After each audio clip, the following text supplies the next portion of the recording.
What's up everyone, how are you all? Today we are back with another blazing Naruto story. What if Naruto faked his love for Hinata and hid a dark romance with the daughter of Orochimaru? If you enjoy, then please like, share and do comments. And also check the description to original creator of this beautiful creation. This day was just like any other day in June. It was warm, the sun was shining ever so finely to the people living under it. Most importantly, all the civilians in Konoha were enjoying this day. Hyuga Hinata, a young girl with short navy blue hair with lavender eyes. The unique thing about them was they had no pupils. As mentioned before, currently she was sitting by her windowsill watching the civilians do their daily routines, whether it was work or morning exercises. The girl was told that most of the civilians weren't worthy of her noble Hyuga clan, who held the strongest ninja bloodline in Konoha. Despite her powerful bloodline, she never felt she was any better than the regular people. She believed that if anyone had the decision of choosing their paths, they would want to have a life like hers, one with a powerful advanced bloodline ability and the social stability. Another reason why she never looked down on people was the fact that she wasn't that strong as a ninja herself. Unfortunately, she was considered a reject in her clan because she was so weak. In a noble clan, being weak was something intolerable. When she stood in a position of being so fragile, who was she to judge others? That was what she kept telling herself. She never considered herself as one who had the potential. She looked down on herself so often that her closer relatives were beginning to worry. Her father and her older cousin Hyuga Neji could see that hidden potential, yet she was always so unconfident of herself. Her ability, the Byakugan that was passed down by the Hyuga bloodline, allowed her to see the enemy's chakra system, Tekkensu, chakra flow and a nearly 360-degree angle of vision. If the user was more advanced, they could use those eyes to read other people's thoughts by simple actions. She hated her eyes. The Byakugan focuses chakra to the eyes, causing your veins to be filled with energy. The blood vessels lump out visibly and her eyes turn into something that was as clear as a mirror. It looked absolutely horrifying. Hinata went over to her mirror, which she did every day, and looked at her lavender eyes. She hated them, she thought. They looked so much different from the other people's eyes. Her father kept telling her that her eyes and the entire Hyuga clan's eyes are unique, but the heiress never believed any of those words. It wasn't uniqueness, it was something that made people fear even more. There were so many times that she wanted to blind herself than to have these objects of vision. After she was blind, she wouldn't have to see these damnable eyes again. However, she could never do it. Something always held her back. The reason was the two pictures on her shelf. Hinata walked to her bookshelf and took a look at the two most treasured pictures she had. One of them was a class picture when she was 5 and the other one was taken on a school trip on the same year. The second one, she was in the picture with a certain blonde-hair boy. The expression she showed on the picture was much different than the look she carried now. Hinata, now 12 turning 13 in several months, frequently looked at these two pictures when she needed reassurance in life. The class photo consisted of the entire class, but there were 8 people that she knew the best. Haruno Sakura. A girl with long pink hair and emerald green eyes. Very attractive nowadays for a 12-year-old, and surprisingly, she had a Sakura fan club at the academy. The members obviously were guys, no matter they were good looking or not. She always rivaled with her former best friend Yamanaka Ino for the love and attention from the #1 rookie in class, Uchiha Sasuke. She was a girl with high intelligence. It was no surprise when she got one of the top grades in the class. Yamanaka Ino. A blonde-haired girl that had even longer hair than Sakura. She has light blue eyes and was equally or even more attractive than Sakura. Sakura's former best friend, now a rival and a Sasuke fangirl. Those two compete about everything. It was a scary scene to watch. Her grades in school were definitely considerable. In terms of ninja skills, she even excelled Sakura. However, Ino always had a tendency to overdo things. Uchiha Sasuke. The best-looking guy and the best rookie in class, which caught all the girls' attention within the academy. He had raven hair and onyx eyes.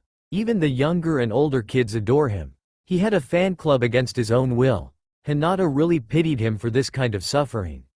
He was very strong in all aspects in the academy, from book smarts to ninja techniques. Pretty cold to many people, probably the reason that his cooperation skills was nearly at the end of the food chain. Reason of his coldness was directed to his fan club that he didn't want to have in the first place, but he was kind to Hinata since she was the only person who never bothered him. Nara Shikamaru. An average-looking guy with a ponytail and black hair. He complained about almost everything in life, which somewhat bugged Hinata when she heard him speak that way. He was very lazy and didn't get the greatest marks in class since he believed it was too troublesome to even move a pencil. He only got motivated if he really had to, which was real troublesome to him. When it came to grades, oh goodness, he showed no skill whatsoever in any aspect. What surprised Hinata was how he still managed to pass every year. She knew his potential was locked elsewhere. Inazuka Kiba. Hinata's friend who was a natural beast master. He was brash, loud, and most importantly. But he was always there for Hinata and his other friends whenever they needed him. More of a troublemaker than a student, his mischievous behaviors were really starting to rub off on Shikamaru and Hinata. Aburame Shino. Hinata's cool and silent friend. He never talked much and you will only hear him speak unless he has to. He wore a pair of sunglasses and a long green coat. Hinata knew that he was a very nice person to be with. She just had to open up to him a bit more. Akamichi Choji. A chubby boy who loved to eat all the time. Hinata never used the word fat in front of him, or even that word to describe him since he could get very emotional when he heard that. He was Shikamaru's close friend. If people see a Choji without food, anyone would assume someone transformed into him. Who would want to do that though? Uzumaki Naruto. A blonde hair boy who wore bright orange clothes and pants. Personally, Hinata thought that wearing such clothing as a shinobi was basically telling the enemies that he wanted to be shot down first. Naruto was the #1 dropout of the class. He may be a dropout but somehow he was Hinata's support and comforter and best friend who she had affection for. An energetic boy who had always been there for her and never gave up at anything, he was one with much determination. Not knowing why, Hinata noticed that everyone hated him including some of the kids in the academy. He always made trouble at the academy just to get some attention.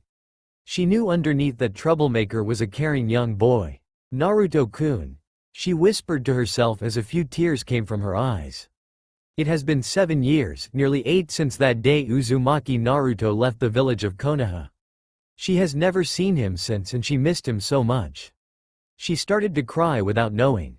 The two pictures had something in common. Both pictures had her and Naruto in it, that was the reason she kept it. She loved him ever since the day he became his friend. He was her first true friend and she still loved him now. Hinata was broken ever since 7 years ago when she heard her best friend had left the village with a mysterious man. Iruka-sensei was the one who told her specifically after Naruto has been missing school after 4 days consecutively. She thought it was a lie, Naruto would never have left like that. She was in denial but she knew it was true when the boy didn't show up after 2 weeks straight. She would do anything to see him again. Instead of dwelling in her own self-pity and misery, the Hyuga heiress decided to head outside to take a breath of fresh air. "Hey, where are going?" asked a voice as Hinata was putting on her sandals. The voice belonged to Hinata's younger sister, Hanabi. "Oh, I was just going out for a walk," said Hinata giving her sister the best smile she could make. The little Hyuga knew better, she hated her sister's fake smiles. It wasn't that Hanabi disliked her, no, she respected her but those smiles made her look so depressed as if she was trying to hide something. "Really? Okay, just don't come back too late, father wouldn't like that." "I know, I'll be going now. Later. Oh yeah, the Genin exam is tomorrow. Don't forget that," called Hanabi as Hinata continued to walk closer to the main gates. As the older Hyuga girl walked out of the Hyuga estate, her smile turned into an immediate frown.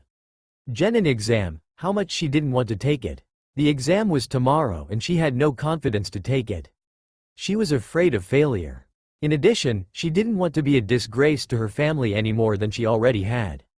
This Genin exam would just be another scar to her reputation and status in her family. She sighed sadly as didn't even bother to care for where she was heading to, and ignoring everyone who walked past her. Did anyone make any greetings? They might have but Hinata was in no mood to and too depressed to care about anything. She somehow found herself at a park and looked around with her damnable eyes. She sighed again and made her way to a park bench and sat there alone. On her left, she saw a playground where some of the village children were playing without worries, not needing to care about anything painful in this world. How she envied them. "Oh, Naruto-kun," she murmured to herself. "What would you do at a time like this? I am so lost without you." Tears formed in her eyes again and she began to cry once more. However, little did she know that the one she loved was not as far away from her than she had imagined. At that moment, the third Hokage was ready to meet with him at the west gate of Konoha. Meanwhile at the Hokage's office. "So, it's already that day," said the third Hokage of Konoha to himself as he looked at the calendar that was sitting on his desk. He then opened a drawer and searched for a letter from inside. As he opened it, a smile came across his face as he remembered what kind of news it contained. It has been nearly 8 years since that tragic incident. He deeply hoped that the victim that survived it was okay.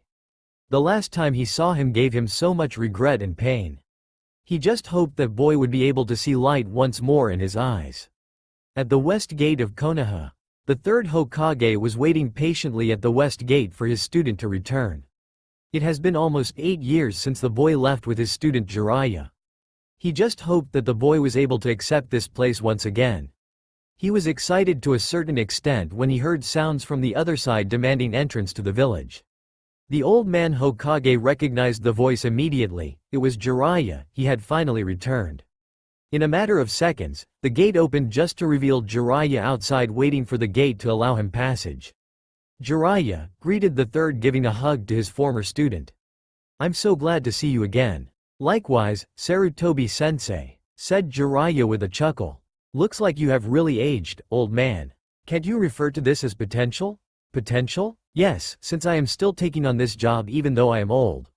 "You never cease to surprise me, Sarutobi-sensei," stated Jiraiya with a soft laugh. "Yes, where's the boy? Where is Naruto? Strange, he was just behind me just now. Don't worry, I'll call him." "Naruto, get your butt over here." Suddenly a dark figure appeared right beside Jiraiya at that split second. Not only his appearance, but his speed amazed the third. His impression of the boy had certainly increased. "You called?" asked Naruto to his sensei, not very brightly in cheerfulness. The third was shocked at the boy in front of him. Obviously, he had grown much after these 7 years. He was now wearing black jeans, with a black vest and a dark-colored jacket with bandages that wrapped around his right hand to his right arm. He didn't wear sandals, he wore boots of another dark color, mostly black. Now for his physical appearance, he no longer had peach-like skin. It looked a little lifeless but still looked human to a certain extent. The peach color had dulled. What shocked the Hokage the most was definitely his hair. It wasn't blonde, it was pure silver. He had no idea how this happened, but it really looked familiar. To catch more of the three roads' attention, he eyed the weapon that Naruto was carrying. It was a mystical rune blade. His eyes narrowed immediately at the aura that was giving out seemed dark and demonic. He could feel it in the bottom of his veins. As the boy sheathed back his deadly blade, the Hokage could feel an enormous amount of power coming from Naruto. It was incredible. "Jiraiya-sensei, what is it that you called me for?" "That was fast, Naruto," said the third kindly. "Thanks for the compliment," replied Naruto politely. If the Hokage knew Naruto well, he would know the boy was not saying this sincerely. It was rather a sense of habit that he developed. "Naruto," said Jiraiya, introducing the old man before the boy. "This is the third Hokage.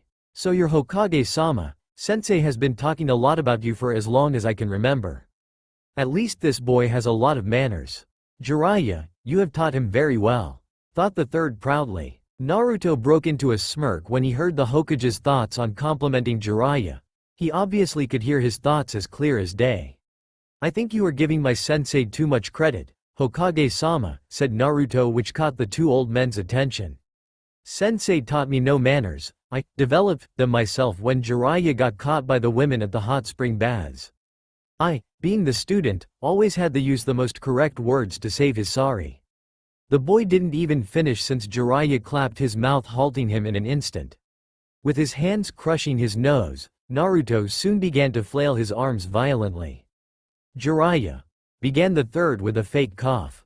"You didn't contaminate his mind, did you?" "Of course not, Sarutobi-sensei," replied Jiraiya nervously. "I would never ever do such a thing." Naruto then freed himself from that hold and gave a hoarse cough. "Whatever," said the silver hair boy emotionlessly. I'm here to take the Genin exam, I have no time for games. Of course, Naruto. The exam will take place at 9:30 at the Ninja Academy. You still remember where it is, right? Naruto silently nodded. Just don't be late or Iruka wouldn't like it. Iruka-sensei is still teaching there? Yes, and he has become quite a popular teacher there. Are you excited to see him again? Not as much as I thought, answered Naruto bluntly. He hasn't seen Iruka for many years, of course they never developed any kind of strong friendship. In this story, he could really care less about how Iruka thinks of him. To Naruto, Iruka is just like an acquaintance. Well, thanks anyway. I'm going to scout around the village to familiarize myself to this place again. Can't you do it later? Asked the Hokage kindly, but the boy avoided his eyes deliberately. Why later? Questioned Naruto with suspicious eyes. I was thinking that we could have a time to catch up. No need to do something that pointless, there is nothing worthy to catch up. Jiraiya and the Hokage were taken quite aback at that statement. Knowing the boy's changed personality a little, the third found no reason to even trying to make a conversation. Well, if you say so. Jiraiya-sensei, mind if I leave? Asked Naruto quite annoyed. Sure thing, replied Jiraiya with a nod. The young teen just smiled and disappeared in a flash. Jiraiya, I would like to talk to you, said the third, no longer detecting Naruto's presence nearby. What kind of technique did he just use? A teleporting technique called Blink that allows him to warp a distance up to 500 meters. It's a cunning technique that was taught by his senpai, Uchiha Itachi. So, how has Itachi been doing? He's doing fine. I've heard from him that Orochimaru has left the Akatsuki organization. The Akatsuki doesn't suspect a thing that Kisame and Itachi are spies sent from Konoha. Either way, let's discuss this at my office. With a nod, two old men then left for the third's office for some further discussion. In the streets of the village, Naruto walked around the streets of Konoha just to familiarize himself from his 7-year absence. He expected the cold stares from the villagers once again, but luckily for him, most people didn't even recognize him. It didn't matter if they did. He knew he was much more stronger than them. He was stronger than anyone could ever imagine. It has been 6 years since his demon master Kyuubi granted him power to him. The power was the demon's chakra.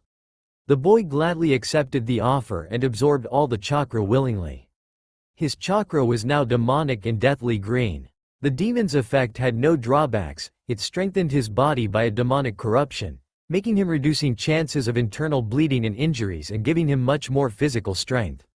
Not only that, Naruto contained both demonic blood and demonic chakra in his internal system. The deadly evil chakra had changed his appearance greatly.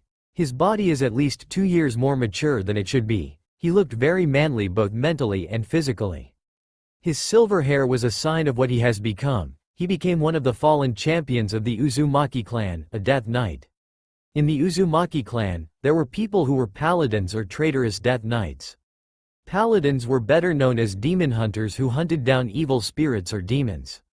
To be more precise, they were a clan who had the ability to manipulate demons by sealing these diabolical beings within themselves or into other humans. Having this ability, the controller of the demon could control and wield the demon's powers in battles or learn the abilities the demon once knew. Powerful warriors of the light have the strength of 2 beings. A normal person clearly had a hard time to take these men out if they possessed no additional advantage of their own. These champions were once praised people of Konoha, and they still would be if there were any left. To be accurate, the Uzumaki clan was a reckless clan who wanted more power from demons. Not everyone had the potential to wield a demon. They had the ability, but they don't have the spirit potential to handle it.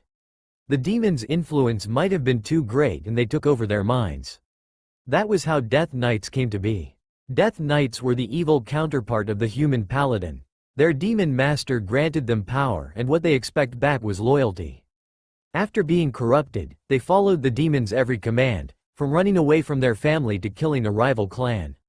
Unfortunately, many of the Uzumakis didn't have the potential to control the beasts within. They had become Death Knights who fled from Konoha and became potentially dangerous missing nins. These dark warriors used powerful vampiric rune blades to do their bidding, a gift that their demon master willingly offered. Their source of strength came from the darkness and hatred towards the light. In other words, paladins were champions of the light while these treacherous death knights were lieutenants of the darkness. In order to fight against a demon, paladins were sent out to hunt down these death knights since no one else had the capabilities to overcome them. As the paladins fought on their counterparts, they were overpowered by the new abilities that the demons possessed. Undoubtedly, this was passed on to their apprentices. The Uzumakis fought against one another while Konoha and its allies hoped for the good news. Tragic news was sent for most of their holy warriors had been ruthlessly slaughtered, all the villages grieved for their loss. With no one to stop these demonic-controlled beings, they lived a life their masters ordered them to, razing village after village, killing and consuming souls from the innocent and many other despicable events. As these nightmare riders began their onslaught on the hidden villages itself, it took nearly the entire population to take one death knight down. After many sacrifices and ruthless combat, all of these evil paladin counterparts were killed and finally wiped out. Konoha hated every corrupted Uzumaki. At that time only one person in that legendary clan survived, the Yondaime, the fourth Hokage. The fourth was a true champion of the light, one who had a powerful evil demon himself, but now tamed and control all because of the 4Th's kindness. The Uzumaki bloodline not only allowed them to capture demons, it also granted an ability to see them called the unholy sight or the sight of dedication. If anyone believed that detecting demons was the only ability this technique possessed, they were only scratching the surface.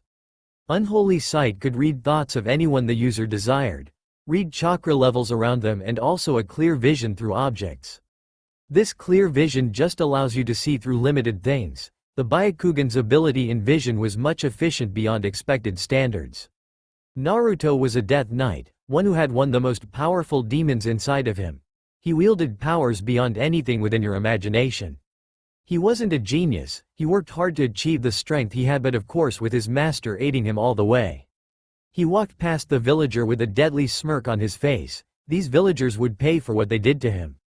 He had sworn revenge after that incident. He won't back down from those words for suffer and torment was all Konoha rightfully deserved. Time passes. The last death knight in this world, Uzumaki Naruto, was currently looking for his apartment. He had the keys in his jacket pocket but somehow he couldn't exactly remember where it was.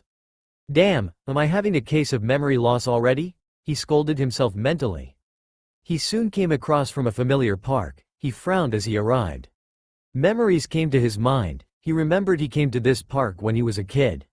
He had fun most of the time, but he usually found parents taking their kids away from him as he arrived leaving him all alone again. He clutched his hands turning into a fist of anger. He will have his long-hated vengeance. Somehow, at the back of his mind, he had memory of a girl with beautiful lavender eyes. What was so special about them was that she had no pupils, however, that suited her perfectly. The words she used to describe them puzzled him. He sincerely believed those eyes made her look beautiful. When he thought about it with more consideration, undoubtedly he had to admit that she was gorgeous. Not really remembering the identity of this girl, he somehow knew she was his only true friend. Oh, how badly he wanted to remember her name. He mentally cursed himself even more for not remembering such a person who showed him kindness. The silver hair boy shook that thought of guilt of his mind as he observed his surroundings. The park hadn't changed much, the trees had certainly grown, the playground seemed to have rusted up a little but everything else appeared the same. Instead of wasting time doing pointless sightseeing, he ventured deeper into the park hoping to reach the destination, his old home. However, that was when he saw a navy blue hair girl sitting on the bench with her hands clasped on her face. She was obviously crying. Naruto shook his head slightly and decided to walk past her pretending he didn't see her at all. Unknowingly, he stopped after several meters and glanced back. What am I doing? He asked himself in his mind. Why should I even care? I don't know her, and she doesn't know me. I'm not going to bother. Even though his mind told him that, his body didn't respond the same way. The silver hair boy went back to her and decided to sit next to her while mentally yelling at himself for doing so. Miss, are you okay? Asked Naruto kindly. No response came from the girl. Is there something that you want to tell anyone? The girl gave no sign of recognition. Naruto could see she was really down. I don't know what is upsetting you, but if you want to cry it out, do so. The girl stopped sobbing for a sec and one of her eyes caught his appearance. She could tell it was familiar but she couldn't recall who it was. Crying out would be a lot better, he continued. If you want to cry on me, you are more than welcome to do so. Why did you say that, baka? You know you always have no idea what to do when a girl cries, hiding things within your... Oof. The girl launched herself at him immediately and cried into his chest. Naruto really didn't know what to do. He did what he felt best for her and took her into his arms. He embraced her gently as she continued to cry louder. Now he was curious about why she was so upset. He activated his bloodline ability trying to read her thoughts, however, he found nothing. Her mind was filled with mixed emotions. He sighed as he stroked her back hoping she would feel better. Hey, it's okay, comforted Naruto with the best of his ability which didn't seem to cut it. It'll be fine. No, it won't, she said while she sobbed not looking at him. What is actually wrong? He asked with a little concern. I ain't gonna force you to tell me, but if you tell me I can promise you it would be safe with me. Trust me on this one. My name is Uzumaki Naruto, what's yours? That name perked her ears. Did he just say Uzumaki Naruto? She immediately pulled herself together and broke the warm embrace. She looked at him carefully and firm. The dark shinobi blushed slightly when he saw her beautiful face. He couldn't feel anything but awkwardness. Naruto-kun? She asked, trying to confirm if this was a dream. The boy in front of her certainly looked like him. His clothing may be different from before but the whisker marks on his face were still there but only much fainter and his eyes were the same ocean blue color she always loved. His hair was silver, his skin was a paler color that suited his hair perfectly. Her eyes filled with tears once again. You are. Naruto recognized her eyes immediately. His eyes widened a bit, it was the same eyes as the girl she remembered, lavender and no pupils. Her haircut was the same too. Then her name suddenly popped into his head like magic. You are Hyuga Hinata, Naruto-kun, she exclaimed as she projected herself at him unable to control her emotions. Hi Hinata-chan, wait. Oof. He stood up but she approached him hard. He fell backwards to the grass with a girl on top of him hugging him passionately not ever wanting to let go. She was crying again but this time it was tears of happiness and joy. He hugged her back wrapping his hands around her waist, she was warm and it felt right. The two were in that position for several minutes before the Death Knight realized what kind of inelegant position they were in. If someone saw them, they would think the two teens were madly making out. Naruto sat back up into a sitting position but Hinata was still embracing him and groaned when she felt his arms leaving her. When she reluctantly broke the hug, she refused to remove her hand off of his arm. Naruto knew she didn't want to let go at all but he had to make her let go sooner or later. When Naruto tried to remove his hand, she shook her head giving him the sign to allow her to continue what she was doing. The Death Knight sighed in defeat. I can't feel my arm, Hinata-chan, stated Naruto slowly. She loosened the grip hesitantly and her face showed disappointment. To make her feel better, he held her hand softly which made her blush like a tomato. Naruto smiled at the sight. Hinata always blushed, it was like her trademark. Suddenly, she hugged him tightly and gave him a kiss on the cheek. Without Hinata knowing, Naruto blushed a bit. He couldn't believe she just kissed him. She's just too happy, he thought not considering anything else. Naruto-kun, I missed you so much, said Hinata sincerely. Her voice made him melt. You missed me? He asked wondering why. Of course I did. You're my best friend. Of course I would miss you. I missed you too. Why did you leave? She asked suddenly breaking the embrace. Her voice was serious. What? That was all Naruto could muster at the sudden change of emotion. You heard me, she continued with more force. Why did you leave? Why? I can't say, he replied sadly. Why Naruto-kun, why can't you tell me? She was now angry, he had never seen her like this before. You left, and you didn't tell me that you were leaving. You made me wait for you for so long. Did you think about those who you would leave behind? Those who care about you. There is no one who cares about me, Hinata-chan, retorted Naruto bitterly. What is there for me to care about? What about me? Asked Hinata timidly and sadly at the same time. Hinata-chan, answer me, Naruto-kun. Did you think about me? Did you even care about me? I did feel guilty for leaving you, he answered truthfully. But you won't understand why I left. Yes, I would, she said rather loudly. You can tell me. It's forbidden to let anyone know, it's a direct order from Hokage-sama. Please tell me. You have my word that I won't tell a single soul." She was persistent. The Death Knight couldn't blame her though, he has been missing for nearly 8 years. She was the only person who truly cared for him. Pain showed in her eyes, he knew he was hurting her by not telling her. Hinata cared deeply for him. "I can't do that, Hinata-chan. Even though you say you would understand, I know you wouldn't. Try me," she stated clearly. Her eyes were surprisingly demanding, it was a side of her that he never remembered. The Hinata he knew long ago was a shy little girl who thought of others more than she thought of herself.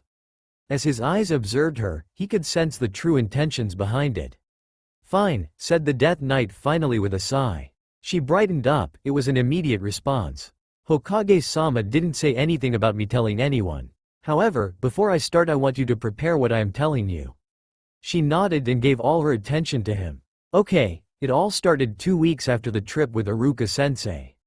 "I will tell you," Hinata-chan warned Naruto sternly. "What you are about to hear isn't something pretty." Hinata gave him the look, the "talking me out of it is inevitable" look. Naruto knew that expression too well. Hinata always gave him that stare when she wanted something out of him. He sighed in defeat. Hinata just smiled at that sigh. She knew she won over him, just like old times.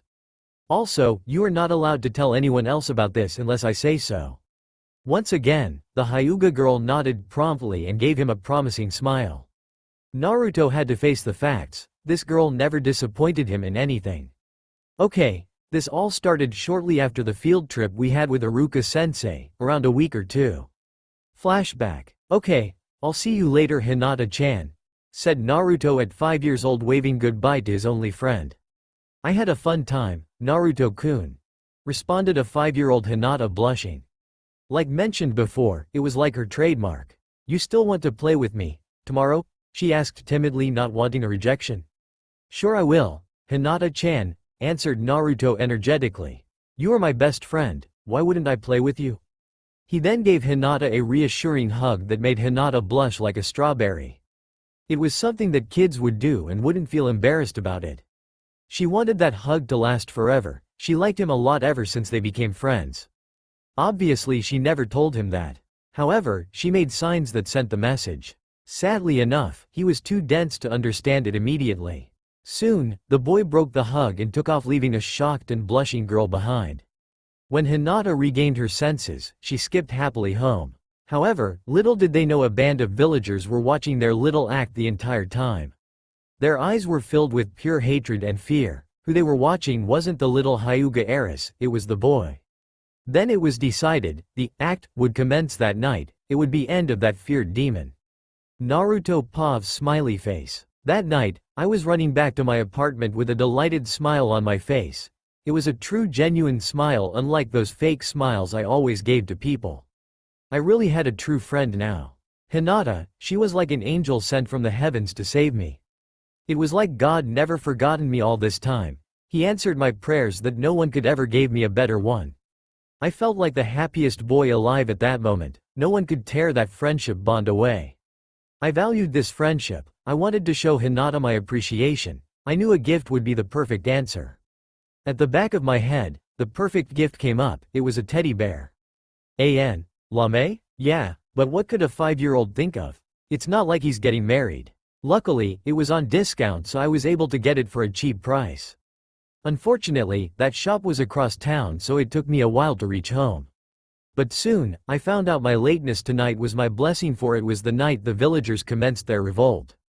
They had enough of me. They couldn't stand 1 second longer of my existence. They decided to get rid of me once and for all. I didn't even know what happened when I returned. All I saw was that my apartment was trashed beyond all repair.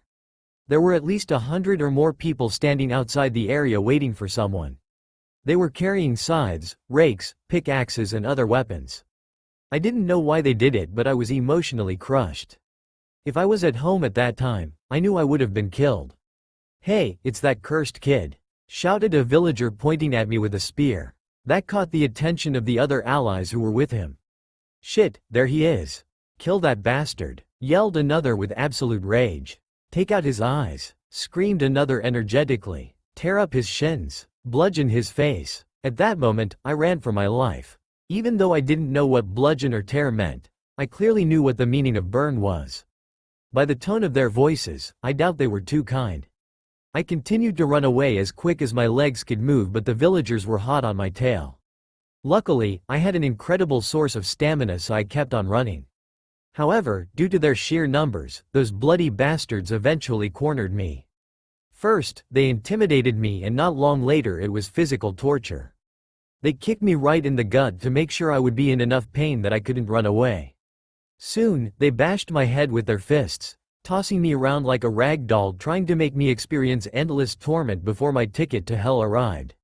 They wanted it to be slow so I would remember how pitiful I was to them. It was that moment a villager smashed his fist to my head, sending me crashing to a wall, causing dramatic impact to my wasted body. I laid there lifelessly, beaten to a bloody pulp. It wasn't like those scenes from anime where someone did something stupid or perverted and got caught by the targets. I was dying, I was really dying.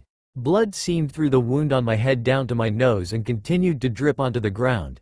A mixture of fear, anger, resentment and other feelings dwelled inside me. I was very emotionally hurt. When the villagers had enough of their fun, they wished to end my life. My eyes widened in complete fear as I saw a figure holding a scythe over his head ready to strike. I closed my eyes believing that was the end of my life. I felt tears coming from my eyes. I couldn't believe this friendship between me and Hinata would end like this. It was too soon. There was so much I didn't want to let go yet. I shut my eyes, prepared for anything, knowing it was useless to retaliate. I felt like crying. I was too powerless to help myself, too weak to accomplish what I wanted to do. "Stop this now," ordered someone from above harshly. Suddenly a man with a mask came down from above, coming to my aid. That voice sounded so familiar. It sounded like it was the third Hokage. I glanced at the masked man. He looked like an Anbu member. Before I could even express my gratitude, my body felt weak. Soon, I passed out due to exhaustion and severe injuries.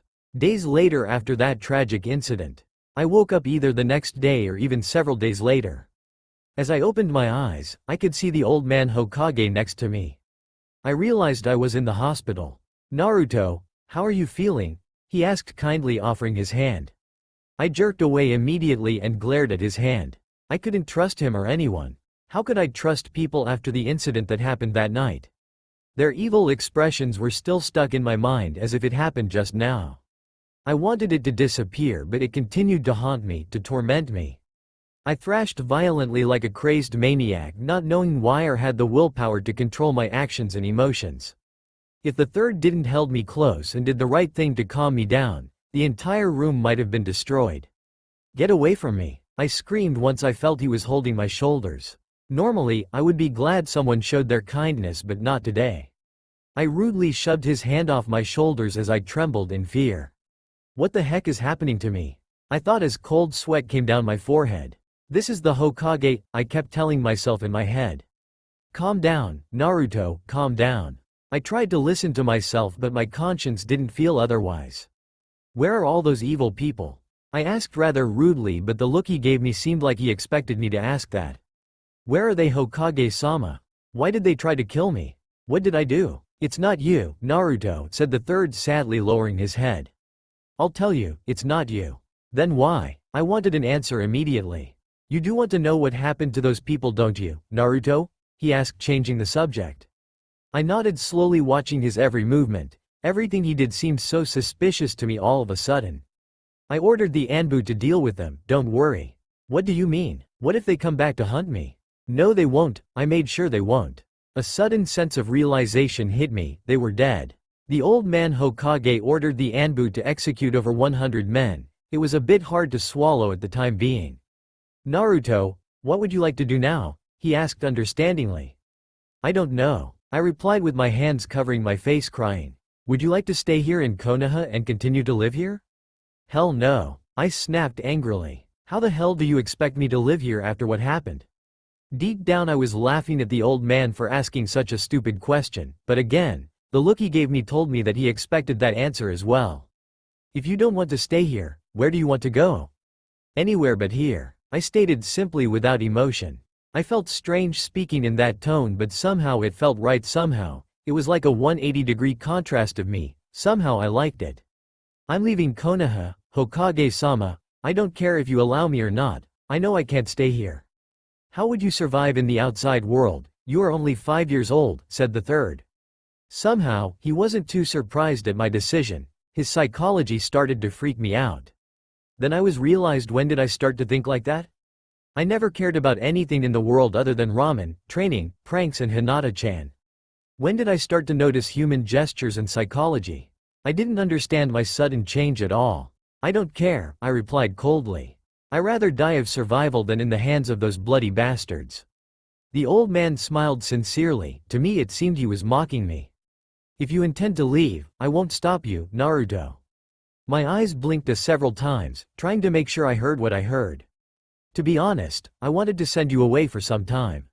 I glared at him angrily. So, you don't want me here either? I snapped bitterly. No, it's not that. After the incident you had several days ago, I really don't think it would be wise for a 5-year-old to remain at a place like this. It's not good for your growth since it does bring very tragic memories. I winced at those words. But I didn't want to force you out of this village, so I wanted to make sure that you wanted to make this decision on your own.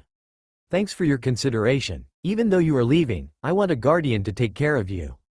A guardian? I lived alone all my life. Why would I need a guardian now?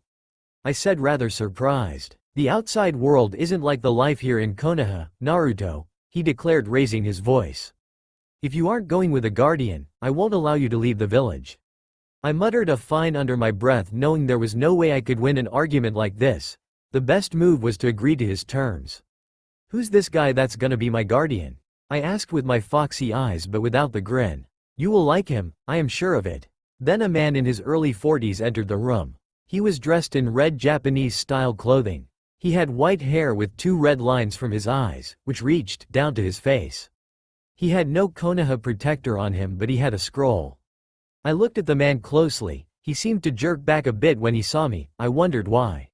Naruto, this is Jiraiya. He will be your guardian from now on. Hokage-sama, I want another guardian, I muttered, making Jiraiya fell over anime style. Another guardian? Yelled Jiraiya furiously. Do you even know who I am? No, I stated. I am the great Jiraiya, the amazing Toad Summoner and one of Konoha's legendary 3. I will show you that I am amazing. Yeah, but you are a pervert. The third sweat dropped and gave a disappointed stare at Jiraiya. Jiraiya's face darkened as he heard me, which made me laugh loudly. Jiraiya, said the third in a threatening tone. What did this kid see you do? He didn't see anything. I don't know him. This is the first time I saw him. Sarutobi-sensei, justified Jiraiya in a slight panic. I am really telling the truth. If he didn't see anything, how would he know what your profession was? Questioned the Hokage. Well, I don't know. I'll tell you, Hokage-sama, I said in my usual energetic tone. Jiraiya's eyes widened. It was like, I was walking around town one day and I saw him outside the women's bath peeking at something. He was really visible and I was cut short, but a lock performed by Jiraiya. I tried to break it but he was too strong. Listen up, kid, said Jiraiya, giving me death glares in every word. You keep quiet and I will buy you anything later, okay? He expressed the word okay with much force and desperation. I was laughing inwardly. You mean it? I asked, still within his grasp. Yes, deal, ahem, said the third, clearing his throat, catching both our attentions. We still have an important matter to discuss here, remember? Yeah, I said. When am I leaving? Tomorrow morning. I was surprised at this sudden plan. You should know Jiraiya will also be your sensei from this day on. You will be able to learn a lot from him. I simply nodded. I was grateful that Jiraiya was going to train me, even if he was a pervert. If I didn't have this psychological breakdown, I would be jumping for joy.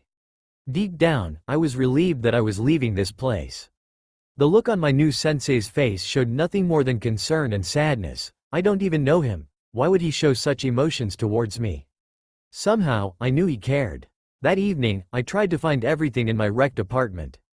All I retrieved were my clothes, some money, scrolls and ninja weapons. The following morning, the two of us left the village without anyone escorting us other than the Hokage. He ordered this to be a highly classified mission and no one except me can tell anyone about it. That day, I left Konoha willingly, not ever wanting to return. End flashback. General Pav's smiley face. That's my story, Hinata-chan, said Naruto, sighing a little. After that incident, I lost a lot of my morals and values in life. I no longer trusted anyone or anything. There was no one who you could really trust unless you really pierce into their thoughts and mind. My life then was more of a tunnel where light wasn't at the end, it was eternal corruption and— Stop it, Naruto-kun, said Hinata as she started to cry again. Then she embraced him in another passionate hug that took him by surprise. She sobbed on his shoulder, making it all wet, but he didn't care. He knew it wasn't something that she wanted to hear, but it seemed that she was glad to hear the truth in the end. I'm sorry you had to hear this, Hinata-chan. No, she wiped the tears off her face. It was my decision. Thank you for telling me, Naruto-kun, thought Hinata warmly. I hope you know I really care about you. It's a good thing to know somebody cares about me, said Naruto blindly. Huh? Is he saying what I think he is? Does he care for me like I do? I am grateful to have someone like you care for me, worry about me when I am in danger. You haven't forgotten about me after all these years, and yet I forgot about you. I feel guilty not remembering a person such as yourself. It has been 7 years, Naruto-kun. I don't care how long it has been, as long as you are here with me. I feel happy, I feel secure. When can I tell you that what I feel inside? Is there something you want to tell me? He asked, reading her thoughts with his eyes. His bloodline ability allowed him to hear her thoughts out loud. She shrieked a little bit. How did he know that she was thinking of something like that? Nothing, there is nothing. She flailed her hands nervously. The Death Knight seemed unconvinced, but he decided to drop it. Infiltrating someone's mind as if it was a casual thing was a disrespectful thing to do. There are always some things you shouldn't abuse when the power was given to you. If he stayed here any longer, he may lose himself and listen to more of her thoughts. He was curious of what she was thinking. He decided to leave and continue with what he was trying to do in the first.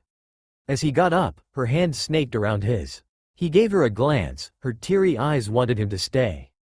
As he tried to break, her grip increased. He felt her warm small hands, they were gentle, soft and filled with a passionate feeling. Her eyes demanded him to stay, it wasn't forceful but no one could resist it, not even Naruto. Hinata-chan, please stay with me. Her voice was heavenly to his ears, no one could reject. He soon found himself sitting back down again with Hinata lovingly wrapping her arms around his. He blushed a little knowing what kind of situation they're at, but it felt fine, it wasn't shameful, it was just right. The two teens sat there in silence. Hinata was enjoying every bit of it while Naruto took a few glances at her once in a while. She blushed every time he did that. I wonder how Hinata-chan could blush all the time, she's so cute when she does that. Thought Naruto. Wait, what am I thinking? Damn you, Jiraiya, it's your fault for being such a pervert. Hinata-chan, said Naruto suddenly breaking their peaceful silence. I suggest you don't think of anything that you don't want me to know. Why? Did I tell you I could hear thoughts if I want to? Hinata's eyes widened in shock. There were plenty of things that she didn't want Naruto to know. If he found out how much she loved him, he possibly just couldn't. Not to mention some of the naughtiest things that were at the back of her mind that can never be revealed to anyone. She started to curl into a ball, trying to be as small as possible, not wanting Naruto to invade. I'm just teasing you, Hinata-chan, I ain't gonna read your mind for no reason. Please don't read my mind, Naruto-kun. She begged. My eyes see a lot more than you imagine. That reminds me, why were you crying just now? Hinata looked at the ground, not meeting his eyes. Her actions told him it was something difficult that she has to face, but she didn't want to deal with it. She was afraid, but he couldn't catch what it was. Hinata-chan, did something happen to you? Can you tell me? I don't want to say it. It's no use trying to hide it from me. I will find out one way or another. He then activated his eyes, the unholy sight turning his pupils to teal. I don't want to take the Genin exam, she exclaimed loudly, which startled Naruto a little. I'm scared. I'm afraid I may fail and my father and the clan will think I'm useless. I don't want to disappoint them, but I am so afraid that I may screw up. I don't know what to do. She then embraced the boy for comfort and security. The Death Knight did what his instincts told him, he hugged her back. Then, he felt the girl was holding him tighter, more passionate than before. He smiled inwardly and rubbed her back gently to relax her. She seemed to like it. Then, a perfect idea struck his mind. Hinata-chan, said the silver hair boy, breaking the warm embrace, looking right into her lavender eyes. A shade of crimson appeared on her cheeks. I may be able to help you. You know what the exam format is. You're gonna help me, Naruto-kun? She asked, not believing she was hearing. Yeah, that's what friends are for, right? I wish we are more than friends, thought the Hyuga girl. Come on, Hinata-chan, I'm making an offer you can't possibly refuse. He tried sounding convincing. Are you sure? She questioned teasingly. Positive, stated Naruto confidently with a smile. Okay, she said, giving in. The exam consists of 3 tests, the Bunshin test, the weapons throwing accuracy test, and the one-on-one dueling. One-on-one dueling? That sounds fun. That's the test I am worried about. I can't mess up on that test. Father will never forgive me if I failed against those students. I have the Hyuga bloodline abilities. Father expects me to beat them. He can't afford to have a useless and weak heiress. She explained sadly. Naruto just smiled, giving her the message that she wasn't weak in his eyes. He would be there to make her stronger. What do you say if I teach you a very useful jutsu? The Death Knight offered sincerely and willingly. I can't accept that, Naruto-kun, she replied, blushing. It would be a bother for you to teach me. No, it won't be. I'll be glad to teach you something new. Trust me, this technique would be beneficial to your Hyuga gentle fist that disrupts chakra flow and internal damage. I'm certain that this move would give the edge in any battle against any opponent. Consider this as my gift to you. You are my best friend. I want to accept this token of appreciation. Thank you, Naruto-kun. She accepted his offer happily. No wonder I love you, Naruto-kun, she thought, smiling radiantly. But I'm not that good with jutsus. I might take too long. Don't worry, Hinata-chan, it only took me 2 days to learn it. At that time I was only like 6? You are much stronger than me when I started to learn it. You'll be fine. She nodded slightly, but inside she was jumping for joy since Naruto had so much faith in her and truly believed that she could do it. The technique is called mana burn. Some people refer to it as chakra burn. The purpose of this technique is simple, to burn chakra. Yes, you want to know what I meant by that. To make it simple, this is a close-range beam that is composed of negative energies that destroys a specific amount of chakra from the target the user desires. The chakra that was burned or destroyed would be used against the target. How though? She asked while listening attentively. The burned chakra would now damage the target by the same amount of chakra burned. During the process, you are basically thinning out their chakra and dealing damage, messing up their stamina. It's a very lethal move, Hinata-chan. Remember, chakra is something that a ninja needs to survive. Hitting the correct area with the mana burn can burn up a huge portion of chakra and severe impact to the target's stamina level. If you burn too much, it could be an instant death thing. With your Byakugan, you will know where to hit. You can use the technique even better than me. But how much chakra could I burn with this move? She asked curiously. It will be 3 times or more than the chakra you used to perform the move. Where is the best area to hit though? The chakra organ or the heart? If you hit there, you could disrupt their chakra by over 10 times the amount you put in. That alone can kill a target in one shot if they are weak, he explained. Now, I will show you what the result should be. He quickly formed hand seals that Hinata couldn't even catch what they were. Then at the palm of his hand, he released a thin fluorescent green beam that reached about 20 feet before it wore out. Then Naruto created a cage bunshin and used it as the human guinea pig. As the beam hit the clone, the replication held at the spot of where the beam hit painfully. The clone coughed and panted heavily before it vanished in a cloud of smoke. Hinata was astounded by this technique. It made her wanted to learn it even more. After a long period of time, it took Hinata 6 hours to learn this move, and it was faster than what Naruto expected. Her chakra control was very good but not perfect. She managed to learn how much chakra she should use. Hinata even knew how to put more chakra into the beam to achieve an even greater result. The Death Knight had to admit, she was a natural at energy-disrupting techniques. Her mana burn had range, control and considerable amount damage. It was outstanding. He couldn't help feeling proud of himself for teaching her friend. This was so much better than that teddy bear that he was going to give her.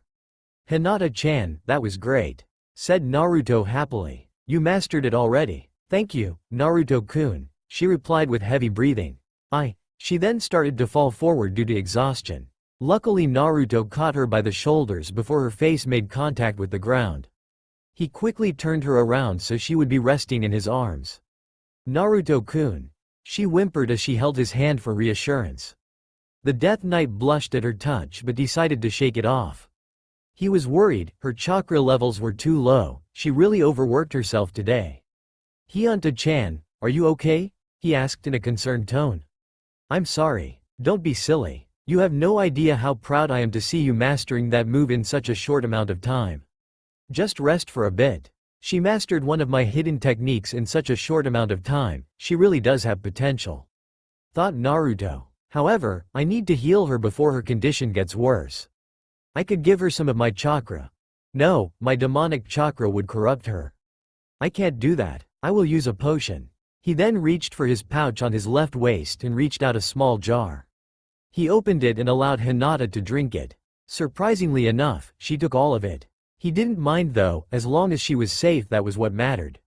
Moments later, he could feel her chakra levels rising again. Her face became more lively. As she rested pleasantly closing her eyes, it was then when the silver-hair shinobi started to cough. He had used way too much chakra to create clones, not only that he took some of the mana burn hits as well. It was obvious to anyone his health was quite messed up too. With Hinata sleeping, he felt safe from using one of the Death Knight's key attacks. This has to do, he said to himself, taking his vampiric rune blade and charging it with energy. The blade started to glow deathly green. However, Hinata wasn't asleep as she was watching the entire thing. Death coil! He exclaimed while the energy from his blade launched itself at him in a coil of death. Her eyes widened with shock as the death coil consumed Naruto in a defile manner. It was like death itself has devoured him. As the effect wore off, the Death Knight sighed in relief. He looked a lot more alive. He had a smile on his face as he turned slightly to make it visible for the Hyuga girl. How could this be? Thought Hinata, still stunned at what she saw. Naruto-kun felt better after that. It didn't look like any healing technique to me. Naruto-kun. She murmured softly, which was audible to the boy. He rushed to her side immediately, holding her hand. She blushed again when she felt his touch. You okay? He asked, using his not occupied hand, and felt the temperature of her cheeks. Another shade of fuchsia appeared which didn't go unnoticed. He smiled. Good, you don't have a fever, you were just tired. He wanted to help her sit up, but her actions told him she wanted to lie down, but she wanted to rest on him in a cozy position. Strangely, he didn't refuse and allowed the back of her head to rest gently on her chest. Thank you, Naruto-kun.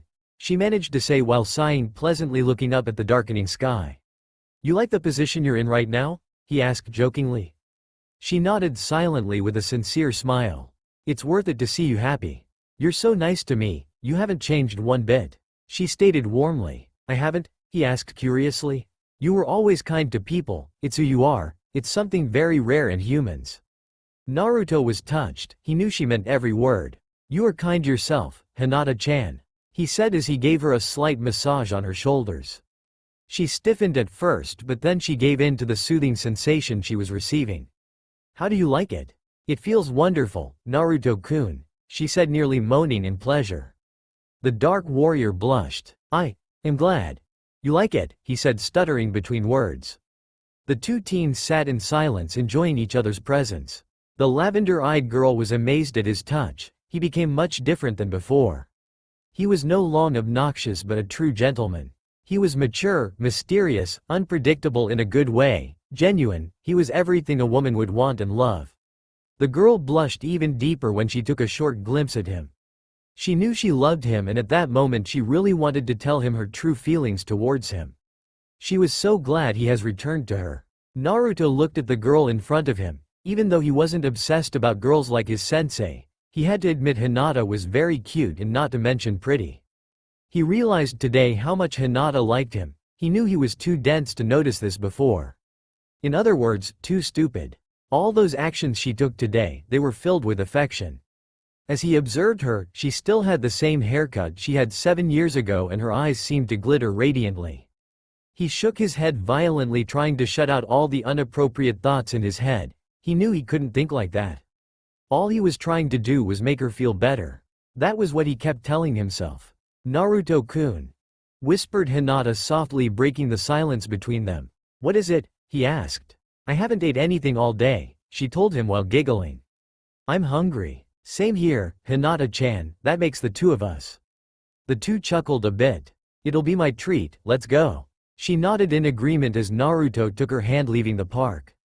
It was a good start of a broken friendship. You're so kind to me, Naruto-kun, thought the heiress dreamingly. Welcome back. The morning in Konoha was always a peaceful scene to enjoy. However, Naruto didn't seem to agree with that statement. As the alarm clock started its infernal racket once the second hand reached 8:30 a.m., it startled the silver hair boy to the core. As a result, his so-called beautiful dream was shattered to 1,000 shards. How annoying, he thought as he punched the clock effortlessly, turning it into pieces of scrap metal. I really should stop relying on these things to wake me up. He chuckled at that thought, then he went on with the morning routines. After a nice, quick shower, he went to his room to get dressed. He wore the usual color, black. He wore black pants with a belt to hold 2 pouches on his back, a dark blue vest on top of his black t-shirt that revealed his bandaged right arm. After he tied his headband on his forehead, he wore a blindfold to cover his eyes. The boy wasn't blind, the reason to this was to train his bloodline limit.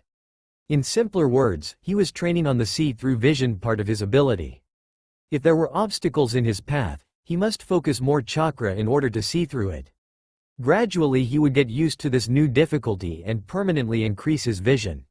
When he believed it was too easy, he would simply add more chakra into the blindfold to obstruct his vision even more. It was a good practice since his sight wasn't like the Byakugan, he needed to achieve it to a higher level. As he put the blindfold on, he gathered chakra into his hand and his rune blade, Night Shadow, came to his side immediately and equipped itself onto his left waist. He then made a quick breakfast that was clearly ramen and consumed it in 10 quick bites. After a deep breath of fresh air outside, he quickened his pace to the old academy to take on the Genin exam. There was a long day ahead of him.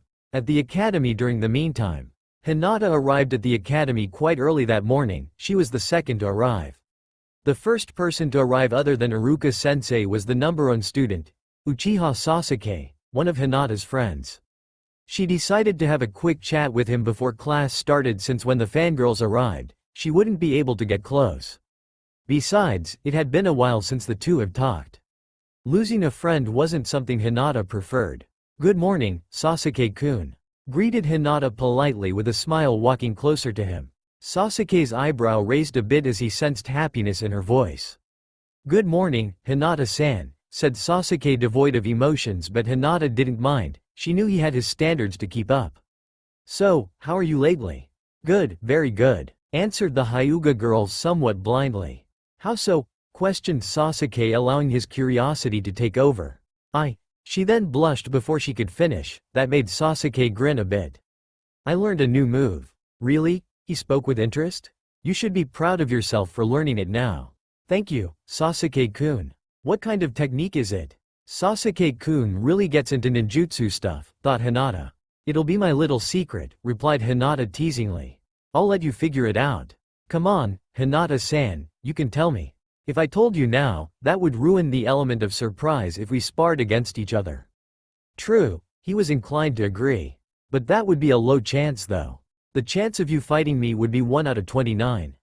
I'm doing everything I can just in case that drastic thing does happen, she stated with a smile. The two teens then just laughed a bit, making their friendship grow. Iruka smiled at the scenario that was displayed in front of him. He had to admit, Hinata was a special girl since she was the only girl who Sasuke had ever opened up to. It was probably the fact that she was quiet and never bothered the Uchiha boy like his fan club did. Friendship was indeed a complex thing, it wasn't always something that meets the eye.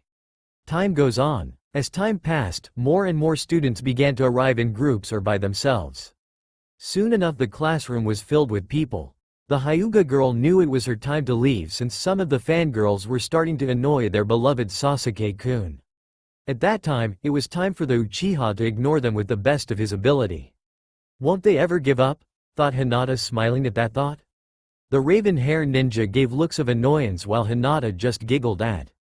She knew his pain well and it was something that even she didn't want. Hinata gave her friend a slight nod before she made her way somewhere else. Sasuke simply smirked. If he responded, the fangirls would become even more irritating since Hinata would be getting the attention the fangirls desperately wanted. If there was some way to get out of this, I would, thought the Uchiha dreadfully. Yes, goal, shouted two girls as they rushed into the classroom suddenly. One of them had long pink hair and the other one with lengthy blonde hair. It was clear to anyone they were racing to beat each other again. It happened every day, it wasn't unusual. The Hyuga heiress then giggled to herself. You're on your own, Sasuke-kun. She thought, laughing mentally knowing those two girls were his #1 fans. The raven hair boy then sighed in annoyance, it really wasn't his day. What are you talking about, Sakura? Asked the blonde hair girl with blue eyes. I got in here first. Hell no, retorted the pink hair girl Sakura. My toe entered the room first. No you didn't, forehead girl. Yeah I did, Ino pig. The two soon shot glares at each other. Everyone in the room could feel their dangerous aura. It was times like this if you didn't talk, no one would think you were mute. Prove it, I know you can't, said Ino calmly. You and I both know who made it first, that would be me. Now would you please excuse me, since I won the race, I get to sit next to Sasuke-kun. Who gave you the right to decide? This is a first-come first-serve basis, who told you to lose?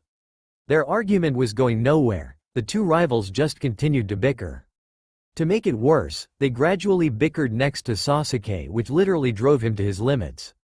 If they paid close attention to Sasuke, they would see his eyebrows were constantly twitching.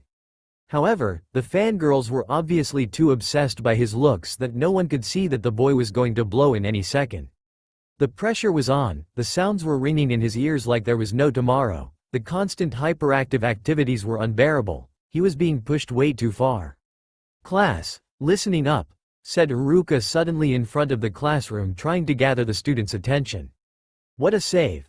Thought Sasuke, very relieved and even grateful. I received word from Hokage-sama that there would be a new student joining us today for the exam. A new student? Thought Hinata with interest. It better be a guy, thought Sakura. He better be cute. I seriously don't care who it is, said the raven hair boy mentally. He better be strong. Now, I want you all to be on your best behavior. I don't want you to make fools of yourselves in front of him. Is that clear? Sir, they exclaimed. Now, Naruto, would you please come in? It's Naruto-kun, said Hinata in her mind delightedly. The door then slid open and a figure with a blindfold stood at the door emotionlessly. There was a powerful aura surrounding him. Iruka could feel it deep inside. Many whispers were made as the silver hair boy walked slowly to his teacher standing next to him. The Death Knight ignored it and gave the class a good glance underneath his blindfold. By the looks he was receiving, they believed he was blind. As he took a glimpse at the higher areas, he was surprised to see Hinata there, and her face shined radiantly. He couldn't help but smile a bit. Would you like to introduce yourself to the class, Naruto? Suggested Iruka in a kind voice. My name is Uzumaki Naruto, it's a pleasure, said the mentioned person in a monotone. The last part sounded more like sarcasm than sincerity. Meanwhile, the Hyuga girl watched the boy admiringly with a shade of crimson on her cheeks. She never dreamed that Naruto would be in the same class as her. Yet, Hinata was confused why he was wearing a blindfold, for she didn't recall he had one yesterday. Was he actually blind and he didn't tell her? He didn't seem blind to her though. She knew that it wasn't nice to stare at people, but she couldn't help herself. The Hyuga girl just wanted to see him so badly. The feeling in her chest continued to beat faster when Naruto tilted his head towards her direction. She felt like he was piercing through her with his cerulean eyes. Her blush thickened and started to gaze on him once again. Naruto, said Iruka, is there anything else you want the class to know? No, stated Naruto simply. Then there was a dead silence in the room. Well, then, continued Iruka, ending the awkward silence. How about you sit next to Hinata for the time being? I'm sure she would be a great help to know the people around here. The boy simply nodded and made his way up the stairs to where the Hyuga girl was. Whispers were being made as the Death Knight walked by them, such as, who is this guy? He looks kind of scary. He's cute. Not as cute as Sasuke-kun. The Dark Warrior just ignored those comments. He had no intention of caring what those people thought about him. As he approached Hinata, he saw she had that same charming expression on her face like a few minutes ago. Good morning, Naruto-kun, said Hinata timidly. "Good morning, Hinata-chan," greeted the Death Knight politely, noticing her gaze. He looked away slightly, knowing he was going to blush. "What's wrong, Naruto-kun?" she asked innocently with her attractive look. "Nothing, nothing," the Dark Warrior said, shaking it off. As Iruka explained the rules of the exam, he knew Hinata was watching him the entire time. He didn't want to look at her. Her gaze was somewhat even seductive, and nearly unable to reject. With his unholy sight activated, all of her actions told him that she liked him. He tried real hard to ignore it. Not too long later, after some boring lectures, the first part of the exam was the weapon accuracy test, which was a piece of cake to Naruto. When his name was called, he stood at a good 30-foot range and tossed every ninja weapon he had on him onto the target. What amazed the class was the fact all of them hit directly. In fact, the target had so many shurikens and kunais on it, the entire board shattered into pieces due to the force the Death Knight put into his throws. Some of the students' jaw dropped at the performance. Hinata knew he could do it no problem. After all, he did taught her the mana burn. The second test was the Bunshin test. To Naruto, who could do the cage Bunshin with no problems, this test was an insult to his intelligence. However, in spite of how annoying it may be, he still had to do it. When Iruka called his name, the boy formed hand seals which weren't the Bunshin no Jutsu seals. Then, 10 Naruto cage Bunshins were created as a result. The students' eyes turned as wide as grapefruits, other than Hinata, of course. At that time, Uchiha Sasuke was getting pretty impressed with the new kid. "He seems strong," thought Sasuke with a smirk. "I would like to have a good challenge when the next test comes up. Please let him be my opponent," he wished. Hinata congratulated her friend for his success so far. Naruto simply acknowledged it with a smile. The final test, this was the real deal. This portion of the test holds a very high percentage of the student's overall mark. However, this test wasn't judged by the victor or the loser, for it was evaluated by how each side participated and how well each shinobi fought. In simpler terms, if one fought a great battle but lost in the end, the teachers would give the mark by overall performance. The first matchup was interesting, for it was Hyuga Hinata versus Haruno Sakura. Naruto just grinned at the result of the pair. "Hinata will win," thought the silver hair boy. "It's over." Sakura charged at the Hyuga girl at high speed, trying to gain the first hit advantage. As she gave a kick, Hinata easily blocked it with her right arm. With the Byakugan activated, the Hyuga heiress could see that her opponent's chakra capacity wasn't all out impressive. She knew one shot of the mana burn would finish her off. After her train of thought, which lasted like 1 second in the real world, Hinata jumped back to achieve some distance. Iruka was surprised at the Hyuga girl's tactic, for she never needed distance. Her style of combat was hand-to-hand, there wouldn't be a need for her to attack from afar. Sakura didn't even care what her opponent was planning, she went straight to her throat, believing Hinata was too afraid to face her. However, as Sakura charged again, Hinata made a set of hand seals which no one was familiar with, then she fired the energy at Sakura's chakra organ. "Mana burn!" exclaimed Hinata as she released a negative bolt of energy right at her opponent. The outcome of the match was clear to Naruto after that attack. Sakura didn't look like she was in pain, but Naruto could sense her chakra was all burned.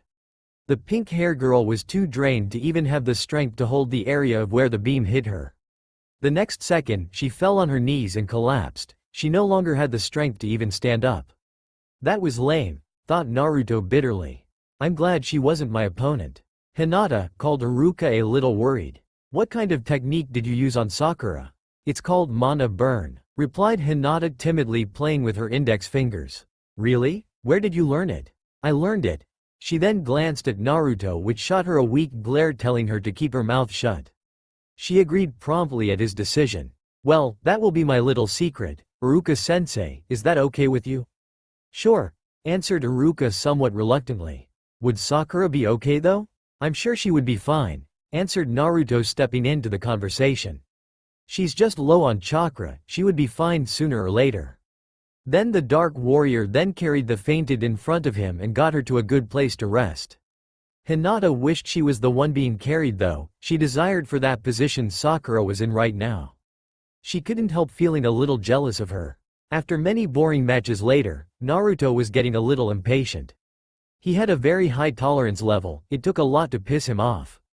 However, many of these students' performance were far from decent in his eyes. He was looking forward to some sit back and enjoy the ride entertainment, but now he just wanted to get the exam over with. At long last, Iruka has called out the name Uzumaki Naruto, and his opponent was none other than Uchiha Sasuke.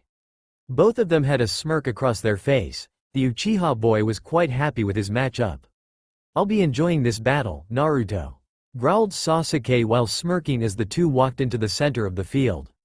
"Is that so?" snapped Naruto, creating his preferred taijutsu stance. "Enjoy it while it lasts. I'll enjoy it when I wipe that smirk off your face." At an instant, the Uchiha engaged the battle with the Death Knight. He prepared a fist and aimed it at Naruto's face.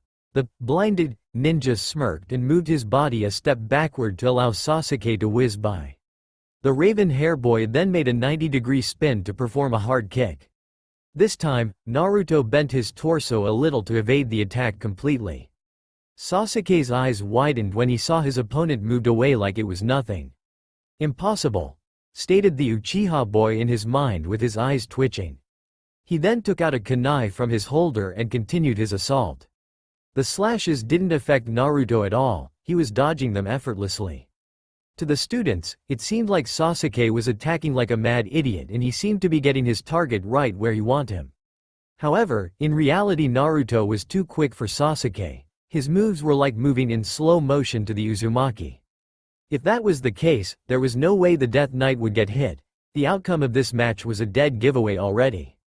It was then when Naruto went onto the offensive. He gave a snap kick right at the Uchiha's arm to knock away the kunai he was holding. Then he switched to his other foot and gave a kick at Sasuke's gut. Luckily Sasuke intercepted the kick in time. Even though he blocked it, it hurt. To make Naruto believe he wasn't affected by Naruto's kick, he grinned and formed a set of hand seals.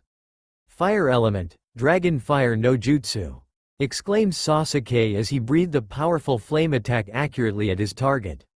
"A genin knowing that move?" thought Naruto, leaping high into the air to avoid it. "He's definitely impressive, however. A jutsu at that level wouldn't work on me." Seeing that his jutsu missed, Sasuke directed the blast upward. Naruto used his palm to create a strong chakra shield to deflect the attack. Sasuke then decided to use objects instead, but that proved to be useless as well. The chakra easily disintegrated it like thread. "He's unharmed? How could this be?" Naruto landed safely on the ground completely unharmed. It was time for him to end this game. He dashed at Sasuke with his best agility and gave a kick right at his chin, causing the Uchiha to soar several meters away.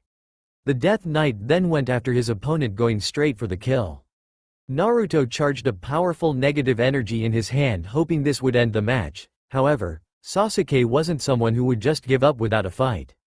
The raven hair boy got back up swiftly and knew it was time for the big guns to come in. "Sharingan," he said, activating his bloodline limit.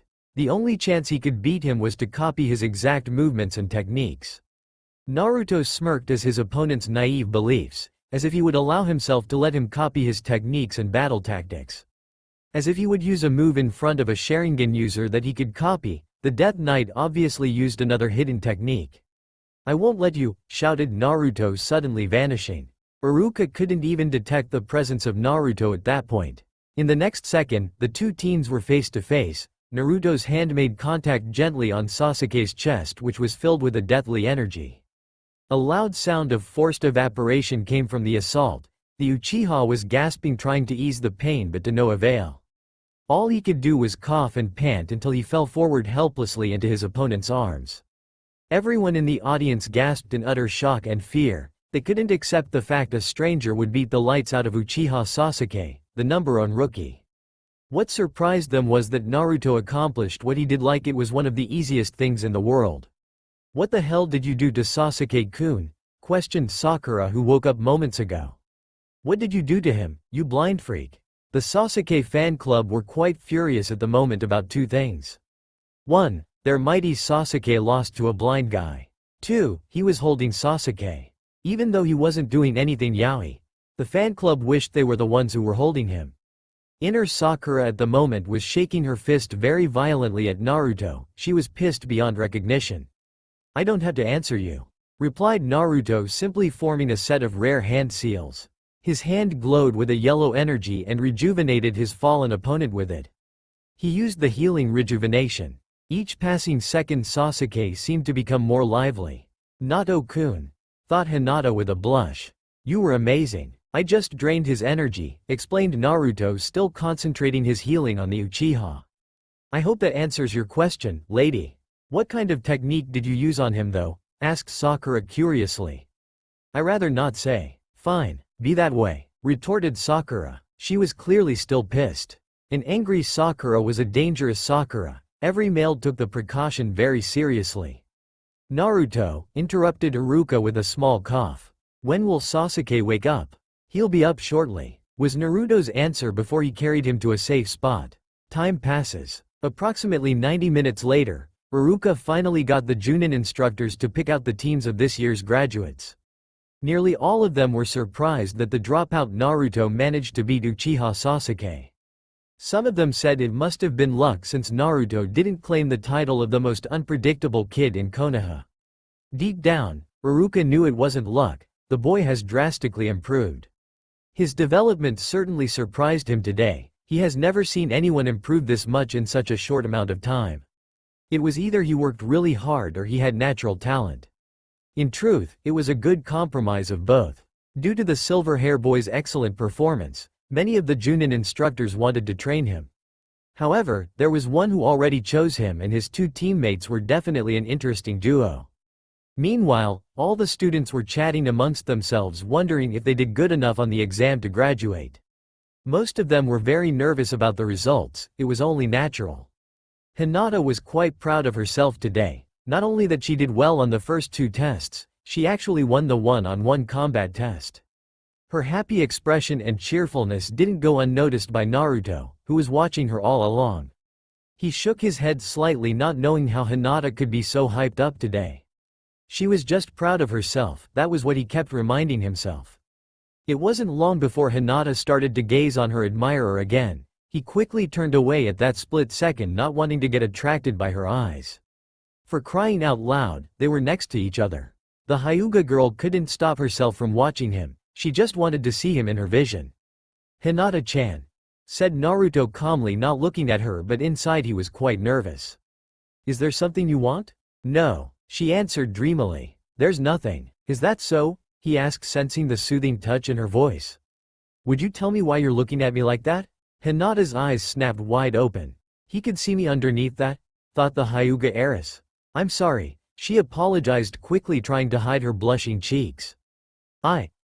It's okay, Hinata-chan, no need to apologize, I was just too curious. I am going to fold if she keeps that up. What could I do? I couldn't complain about it, that pretty face of hers, she looks so cute. No, I can't think like that. I'm a Death Knight, not a womanizer, damn it. Is something wrong, Naruto-kun? Of course not, he lied with skill. You seem kind of nervous though. Am I? He asked dumbly. Maybe I was just too tense about the exam just now, that's it. Are you sure nothing is wrong? She asked again, not convinced with his answer. His eyes narrowed in disbelief. That girl could nearly see through him like glass. Well, she was his best friend. How did you do on the exam? He asked, changing the subject, hoping Hinata would buy it. I think I did okay. I passed all the tests perfectly. I think I should graduate no problem. But what, Hinata-chan? Well, you do know that we would be assigned to teams of 3, don't you? So, what are you implying? Asked the silver hair boy dumbly. The Hyuga girl's eyes narrowed. Nothing much, she replied, blushing. Is that so? Is being on a team actually that great? It's the person that I want to be on the same team with, you dummy, said Hinata's inner self, shaking her fist. I want to be on the same team as you, silly. You do? Why wouldn't I? Don't tell me you're abandoning your friend now, Naruto-kun. I wouldn't do that, Hinata-chan. I would be glad if you were on my team. Whether we are together or not, promise that you will do your best. You don't want your teammates to be disappointed in you, do you? Hinata shook her head with a smile. You better do your best too, or I won't talk to you anymore. Joked Hinata with a giggle. Hey, I always do my best in everything. Countered Naruto, poking her cheek. She blushed immediately at his touch. Naruto just smiled at her trademark feature. Then soon, the two had a good laugh. Meanwhile at another area of the classroom. I don't know girl talk, since I am a guy. I hope this is at least something like it. Just look at that new guy, said Sakura to Ino while taking glimpses of the Death Knight. He's already flirting with Hinata-san and it's only the first time they met. I don't know, Sakura, mumbled Ino trying to observe the situation. They seem to be getting along well but not flirting-wise. And it seems like they know each other for some time already. Hey, you and I both know he's trying to hit on Hinata-san, stated the pink-hair girl sharply. Poor girl. She's so innocent and that blind guy is seducing her already. I won't stand for it. Aren't you overreacting a little bit, Sakura? I mean, even if they are flirting, it's not really our business to care what Hinata-san is doing. Especially not that new guy. Has it occurred to you that Hinata-san attracts dark guys? What do you mean, Sakura? Asked Ino confused. I mean, do you know Sasuke-kun is actually a friend of Hinata-san's? Sasuke-kun, having a friend who happens to be a girl. A girl for crying out loud. Amongst every girl, why her? Who knows? Maybe. Hey, why is Hinata-san his friend while we the more attractive ones aren't? Come to think of it, that new guy over there is really like Sasuke-kun. He's dark, mysterious, quiet, collected, good-looking. Not as good-looking as Sasuke-kun. Reminded Sakura. And I'm going to get him, not you. You can have the blind guy Naruto if you want. No way, Sakura, retorted Ino. Come to think of it, I don't think Naruto is blind. He's wearing a blindfold, he's gotta to be blind. I got a feeling he could see things perfectly fine. You're just imagining things, Ino. Keep dreaming, assured Sakura. He couldn't see through a blindfold. Maybe you're right, said Ino not too convinced. Based on what she saw, the boy's coordinations were too accurate. A blind person would never be able to do that. If Sakura said so, there was no point in continuing to argue. At that moment, Iruka came to the center of the room. All right, my children, it has been finally confirmed that all of you have passed and allowed to become Genins, explained Iruka. It also means that each of you will be partnered with 2 other people, making a group of 3 with a Junin instructor to accompany you on your progress. A group of 3? Thought the Uchiha boy. This is going to be quite a burden. I just hope I don't get any annoying girls on my team. I hope Naruto-kun would be on my team, said Hinata excitedly in her head at that thought. As long as I get Sasuke-kun on my team, anyone else would be fine other than Ino Pig, thought Sakura. I just want to get this thing over with, thought Naruto coolly. Now, the teams are organized equally based on each person's strengths and weaknesses, so no one has a team with any disadvantages. Continued Iruka. Even, huh? Said Naruto to Hinata. I sense sarcasm already. Hinata just simply giggled, which made Naruto blush a slight shade of red. I will now announce the teams. Once your name is called, please come up and take your Konoha forehead protector. Now, Team 1 would be. After some time of announcing, which was one of the most boring crap Naruto had to sit through listening. It was even lamer than Jiraiya talking about women. Team 7 will consist of Haruno Sakura. Sakura's head perked up. Hyuga Hinata, that caught Hinata's attention. And finally, Uzumaki Naruto. Naruto sighed slightly while Hinata jumping for joy on the inside. What did you say? Was Sakura's response, which shattered many people's eardrums. Hinata grabbed on Naruto's right arm immediately due to that violent outburst. The demon boy blushed a bit at her sudden reaction. She looked so cute doing that. It was then when he slapped himself mentally not to enjoy this too much. He quickly paid attention to the now raging pink-hair girl and sweat dropped. Hinata giggled at his expression, it was just so amusing. Iruka-sensei, I demand an explanation. Iruka-sensei, screeched Sakura at the top of her lungs while standing. I have to team up with Naruto? This is an outrage. Sasuke, Hinata and especially Naruto's sweat dropped. Sasuke really didn't want to hear any more girly screeches and anything similar that day. He had enough trouble facing the fact he lost to Naruto, the new guy. The Uchiha didn't hate the Death Knight. He saw him more as a worthy rival and possibly a friend since they had nearly the same personality. Better yet, Naruto was Hinata's friend, making them have the same thing in common. Hinata was basically holding onto her friend's hand tightly and excitedly. Any smart person would know this was the happiest thing that happened to the cute Hyuga heiress. Naruto could obviously see that. The Death Knight shook his head a little, trying to recover from that sudden shock. At the same time, he was curious of what Iruka had to say about Sakura's protest. "Well, Sakura," began Iruka with a slight cough. "Hinata has to be on his team too. I don't see her having any problems with it. That's unless she has a problem with it as well." "Oh, Hinata-san," begged Sakura. "Please say that you have a problem with this so the two of us could switch teams." Anyone could see Sakura wanted to increase her chance to be on the same team as Sasuke, but the raven-haired Genin didn't give a crap about what was happening. To be honest, he didn't even notice. Hinata shook her head slightly, giving a no reply to Sakura. The pink-haired girl was enraged. However, she won't back down without a decent fight. "Why do I mean we have to team up with a blind person anyway. There will be uncertainties in the future that his disability would be our downfall. It's unfair." Then Naruto started to laugh. "Sakura-chan," said Naruto with a smile.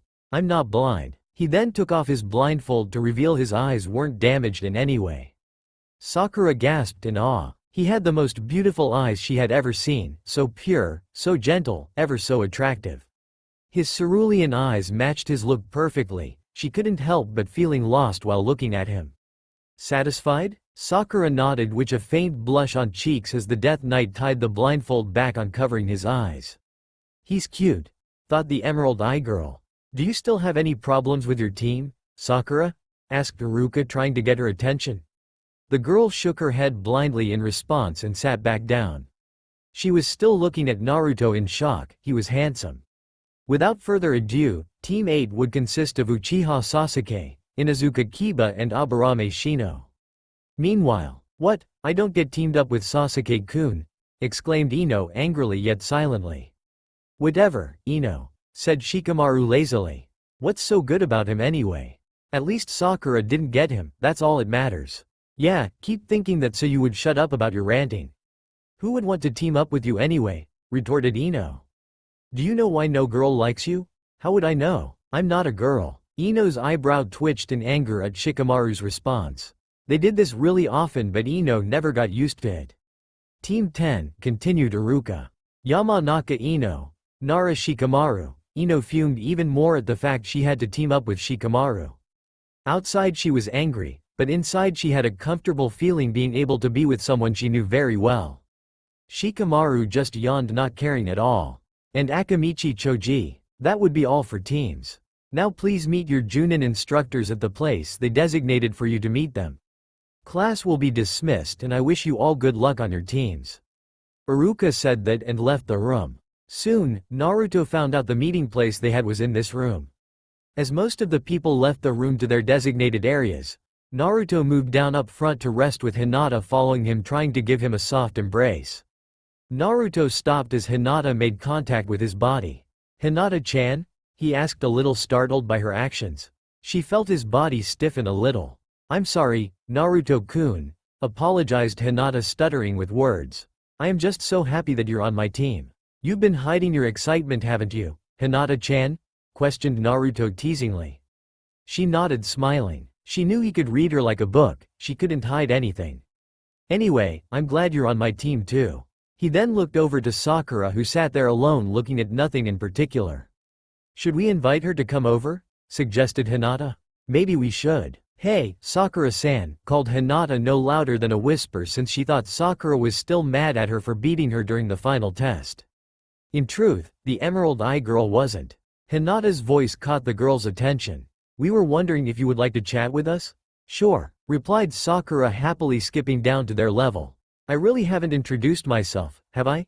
said Naruto politely, offering his hand for a handshake. "I am Uzumaki Naruto." "I'm Haruno Sakura," said the mentioned person, returning the handshake. "You don't have to be that formal with me, Naruto. We are teammates after all." "I insist. Hinata-chan, and you could be like my senpais in this place since you girls have been here for so long. Besides, Jiraiya-sensei told me this is a good way to know one another." "What a guy," thought the two girls. "May I ask you something?" "Ask ahead, be my guest." Why do you wear a blindfold?" asked Sakura, blushing while remembering his clear eyes. "I mean, you look so good without it." "Good? Amongst every word you have to use good?" screamed inner Sakura. "Now he would think you're a weirdo." That'll be my little secret for now. Eventually I will tell you why. I'll say two things. I can see you right now and this blindfold isn't a phony. He then started to untie his blindfold to reveal his eyes again for the second time. However, as he removed it, his eyes shined a bit of teal before turning back to blue. Both girls spotted this sudden change but decided to keep quiet for now.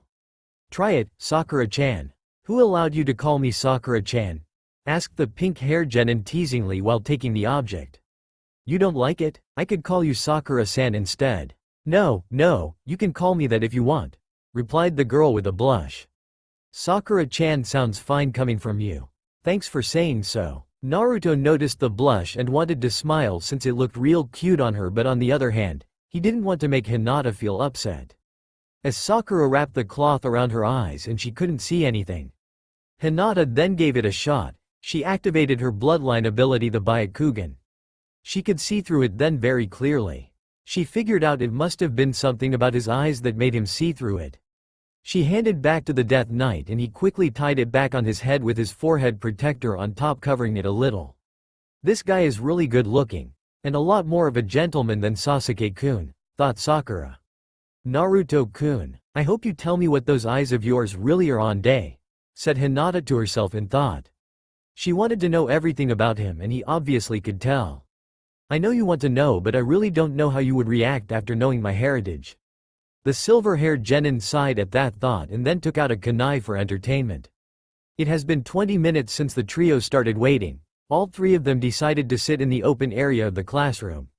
Naruto could feel the presence of the other Genins already leaving the premises. His eyes showed him Sasuke's team left with a beautiful young female Junin with red eyes and Ino's team left with a man with a dark beard. What was Team 7 doing? They were still waiting for their Junin instructor. Hinata soon grew tired as she began to feel drowsy. Looks like she was still pretty worn out from yesterday, thought Naruto seeing her yawn a little.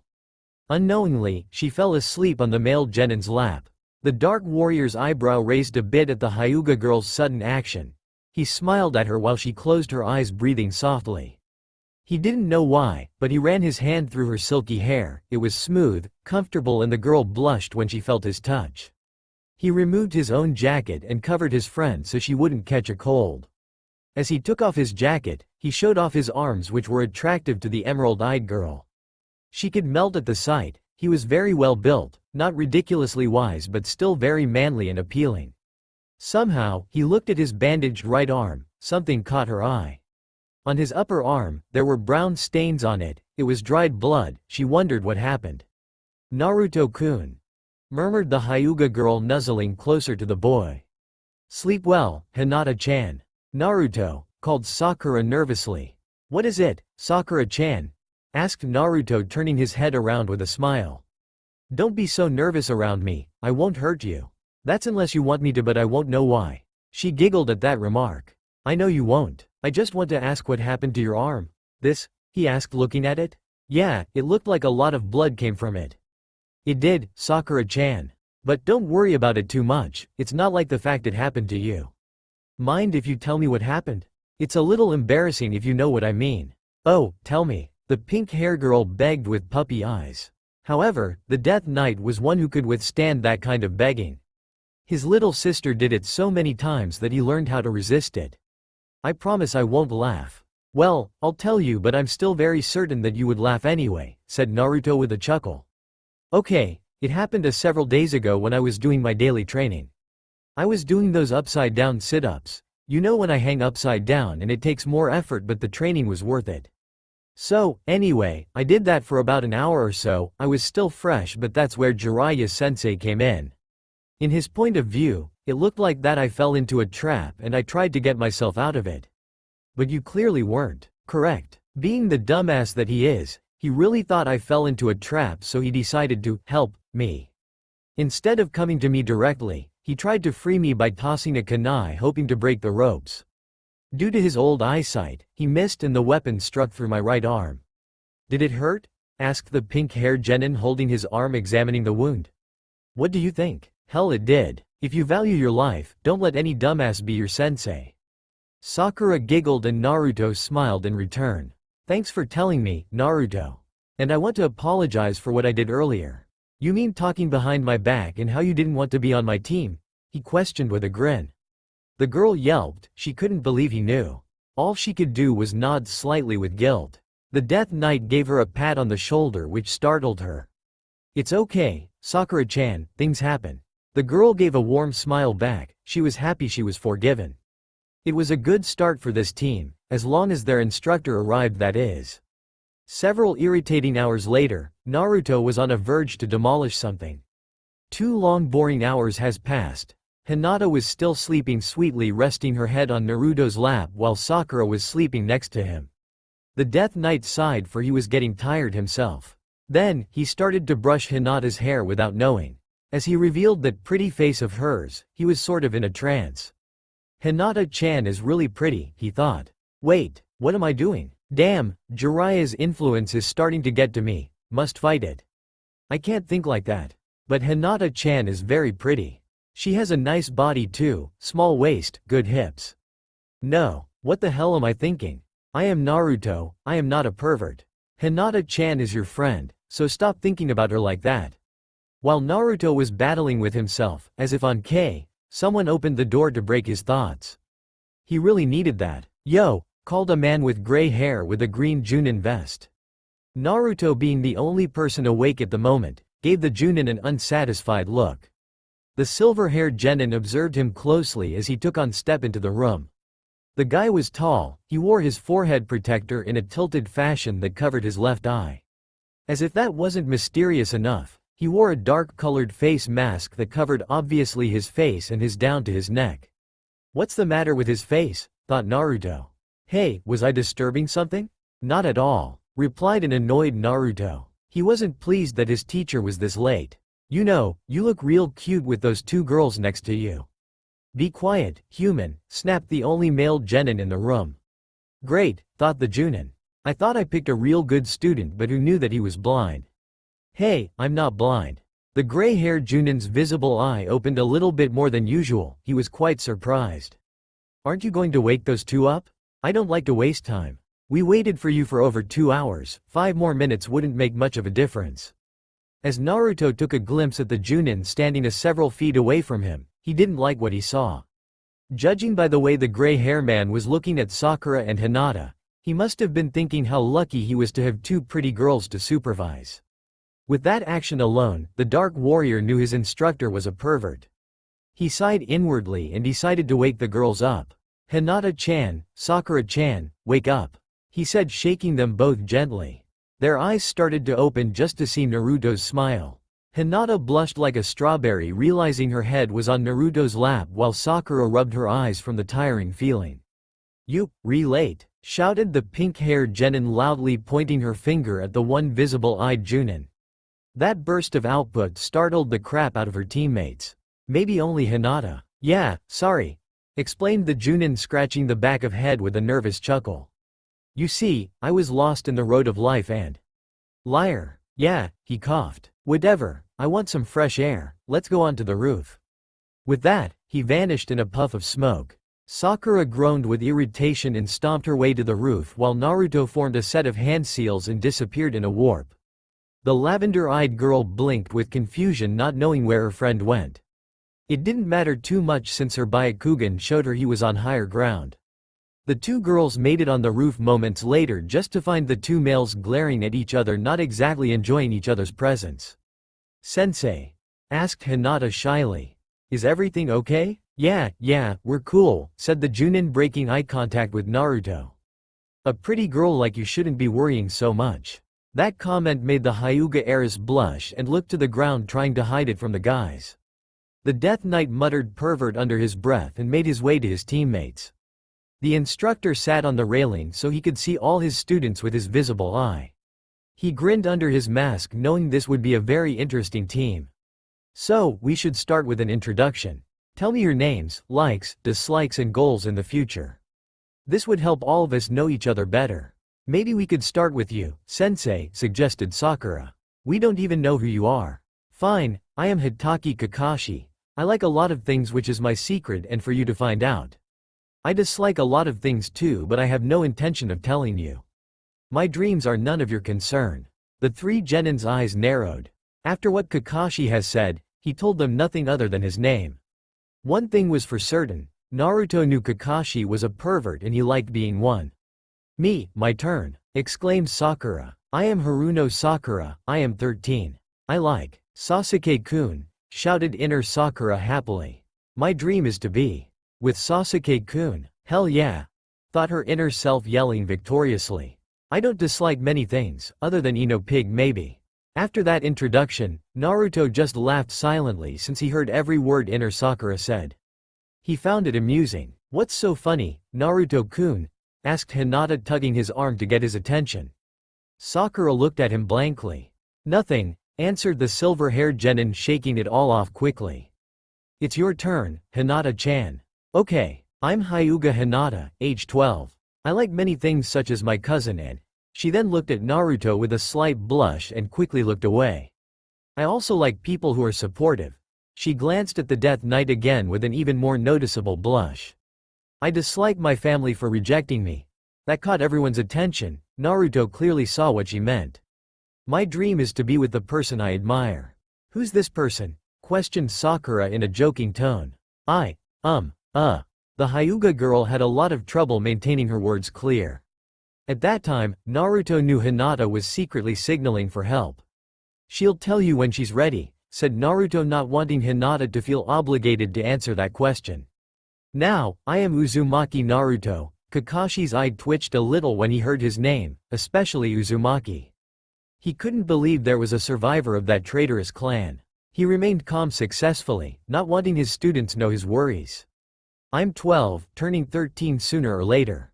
I like ramen, my true friends and my little sister, An. And OC, you'll know about her later, she does show up in this story. Who lives in the hidden village of Air. I dislike perverts, yeah, Kakashi and Jiraiya," he thought. "And overconfident imbeciles. I don't have much of a dream, maybe just to follow my father's footsteps." "Good," said Kakashi. "Now, before I accept you all as Genins, there would be a test tomorrow that you three must complete. If you pass, you three would be officially on my team." "Why do we need to do that?" asked Sakura rather quickly.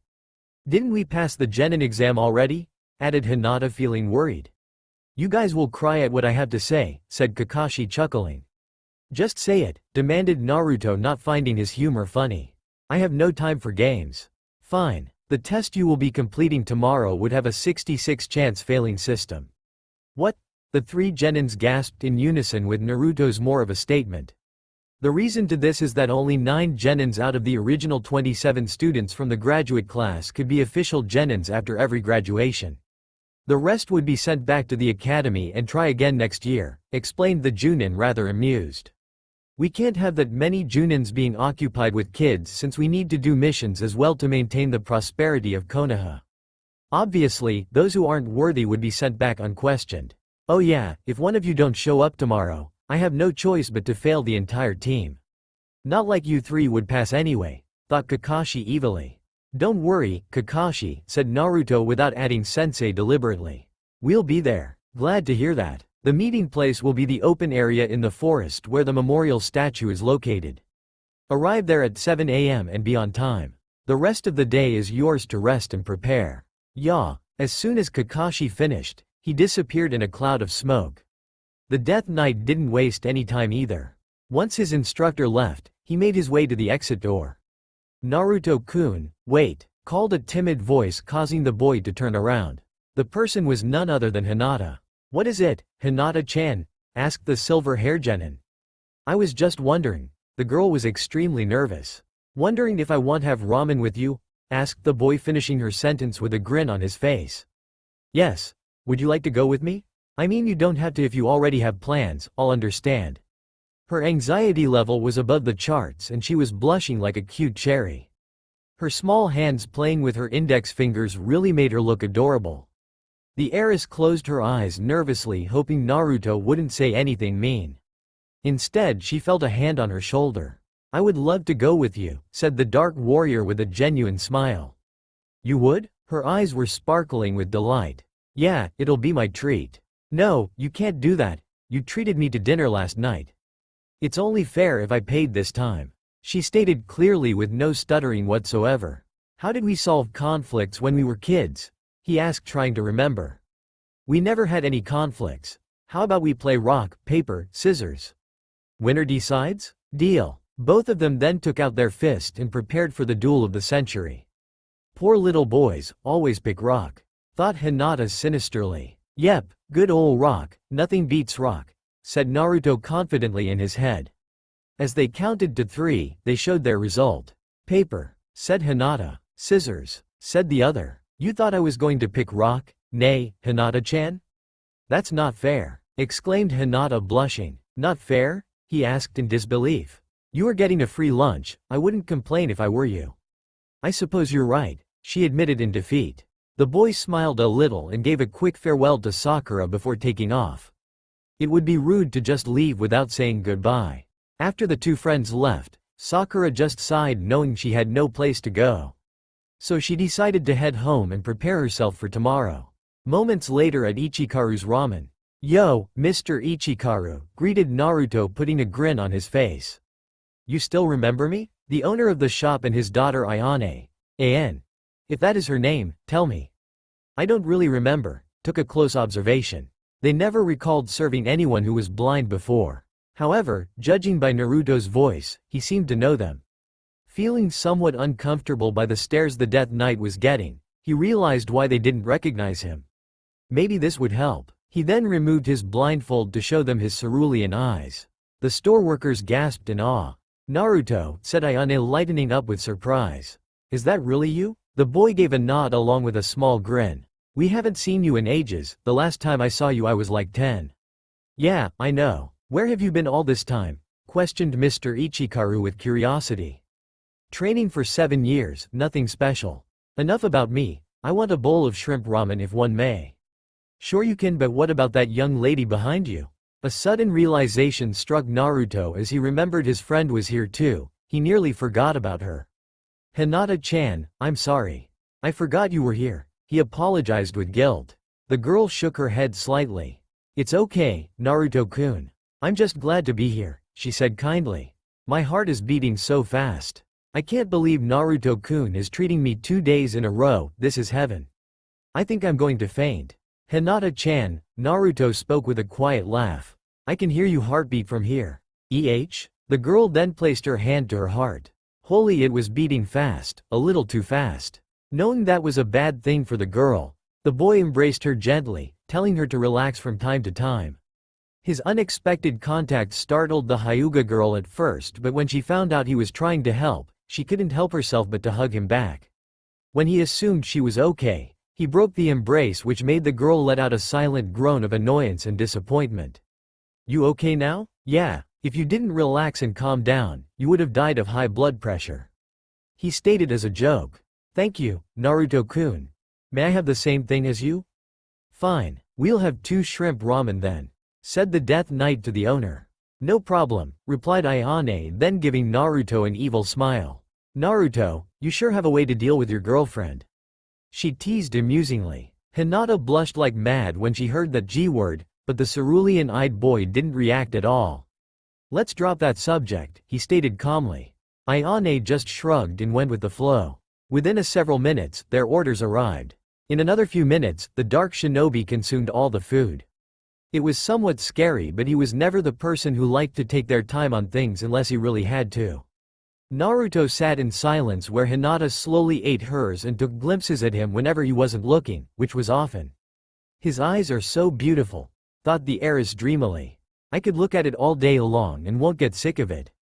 He's kind, gentle, considerate, sincere, good-looking, any girl would fall for him.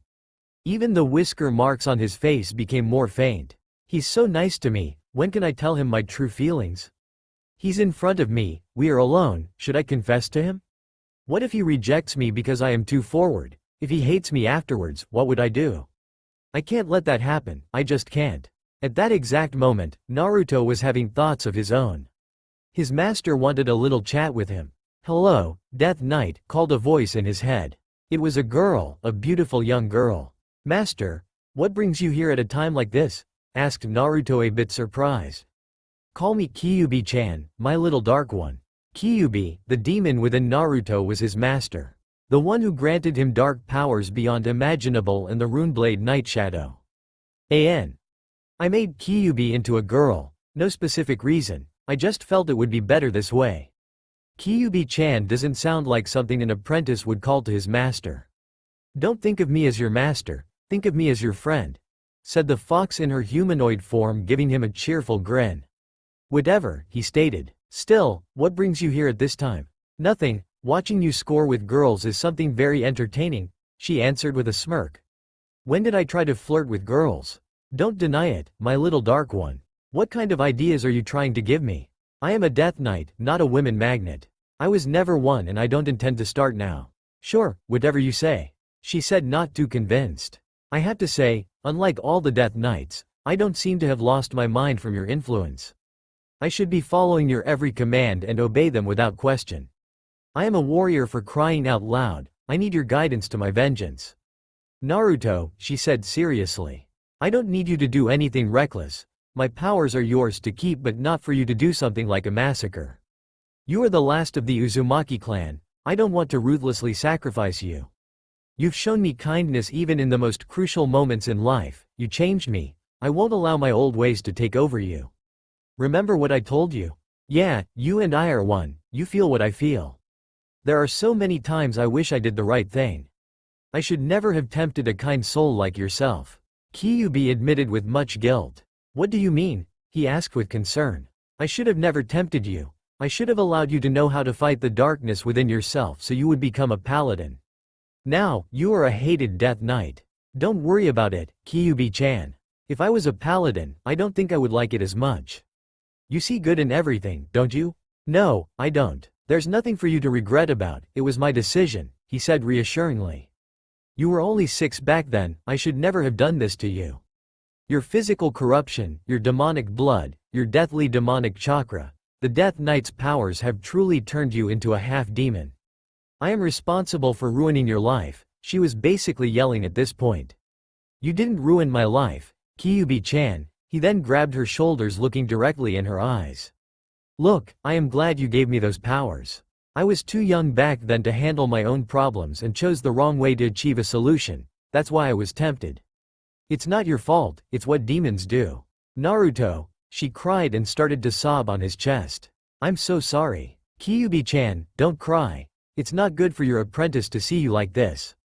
He said calmly. You have no idea how guilty I feel, she continued to cry. It's all my fault. I can't let it go. There, it's okay. He then rubbed her back, trying to bring his master back together.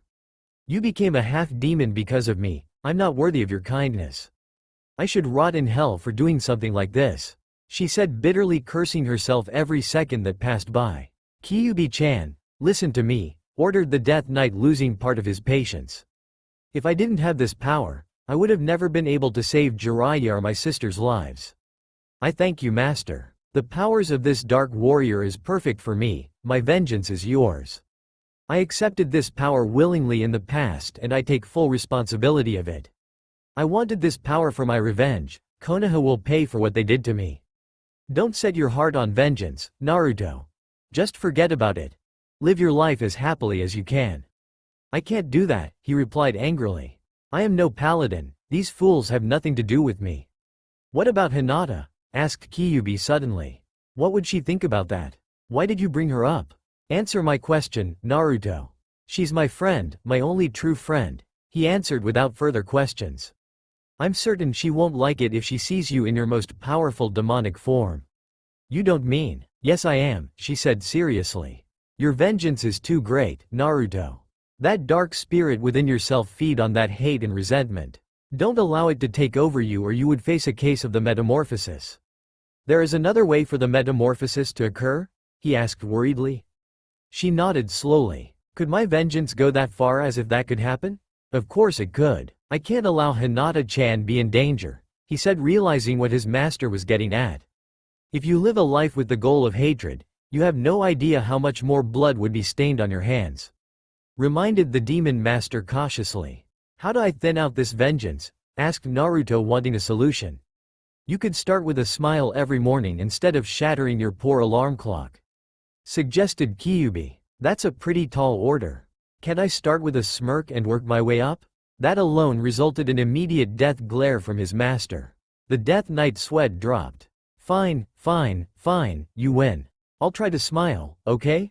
Kyuubi smiled happily while her apprentice sighed in exhaustion. Thanks anyway, master. Call me Kyuubi-chan, my little dark one. She giggled as she gave him a hug. Sure thing. Hinata is calling you, Naruto. Treat her as the most precious person in your life. That sounds awfully familiar. What did you mean by that? You'll find out soon enough. I'll find you later. As Kyuubi finished her sentence, she slowly vanished, bringing back the Death Knight to reality.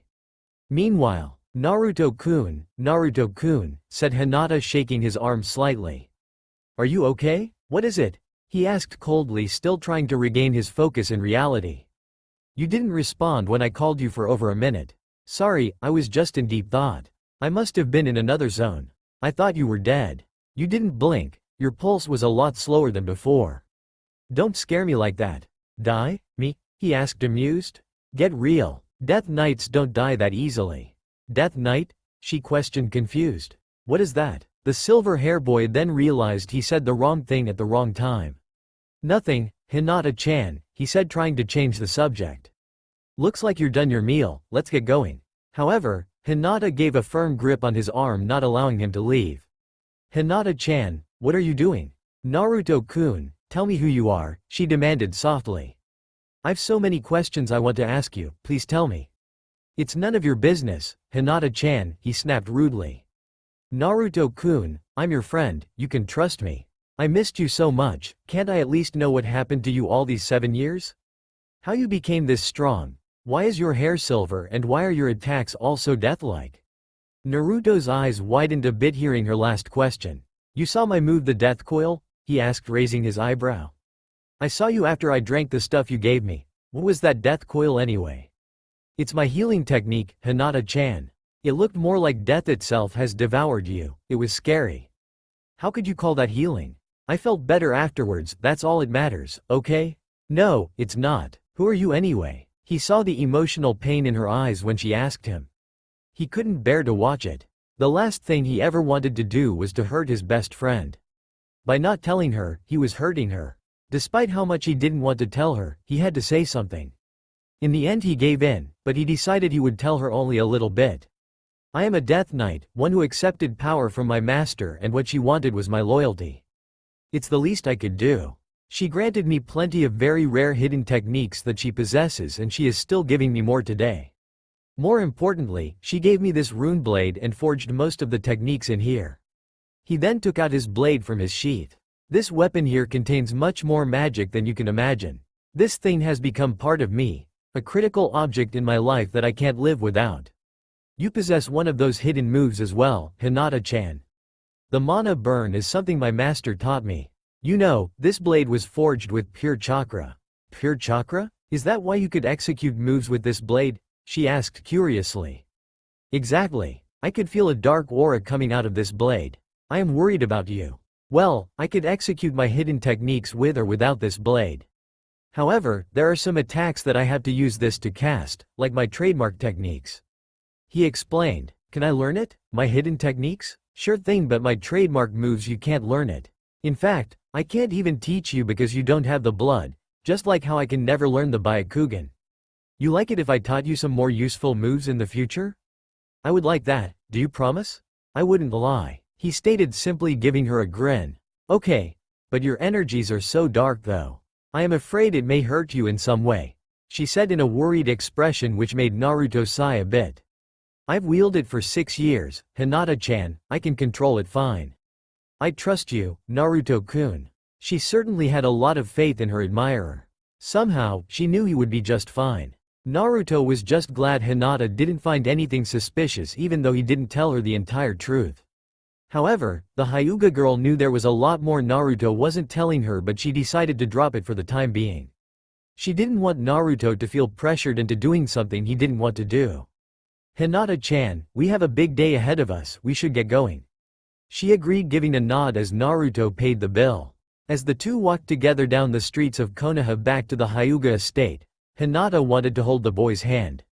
But Naruto played dumb and pretended not to know what she was trying to do when he clearly did. The heiress was disappointed at that. Seeing her semi-pouting expression, Naruto couldn't help but chuckle to himself. Once the lavender-eyed girl was escorted home safely, the Death Knight bid a short farewell and walked back to his place to rest so he would be 100 ready for the task ahead. While walking, he smiled as he remembered that smiling face of his best friend. She looked radiant and sincere. That was a face he wanted to witness from her ever since he was young. Whenever Hinata smiled, it always seemed so depressing. When she was with him, she would smile like an angel from the heavens. It was so beautiful that no one could resist. Smiling again, he looked back at the Hyuga mansion over his shoulder. His grin became wider when at the corner of his eye he saw Hinata's head sticking out slightly. He knew she was watching him. Not blowing her cover, Naruto simply continued walking with a smile still plastered on his visage. "Good night, Hinata-chan," he said in his mind as he melded into the dark shadows of the night. That's all for now. If you enjoy, then please like, share and do comments.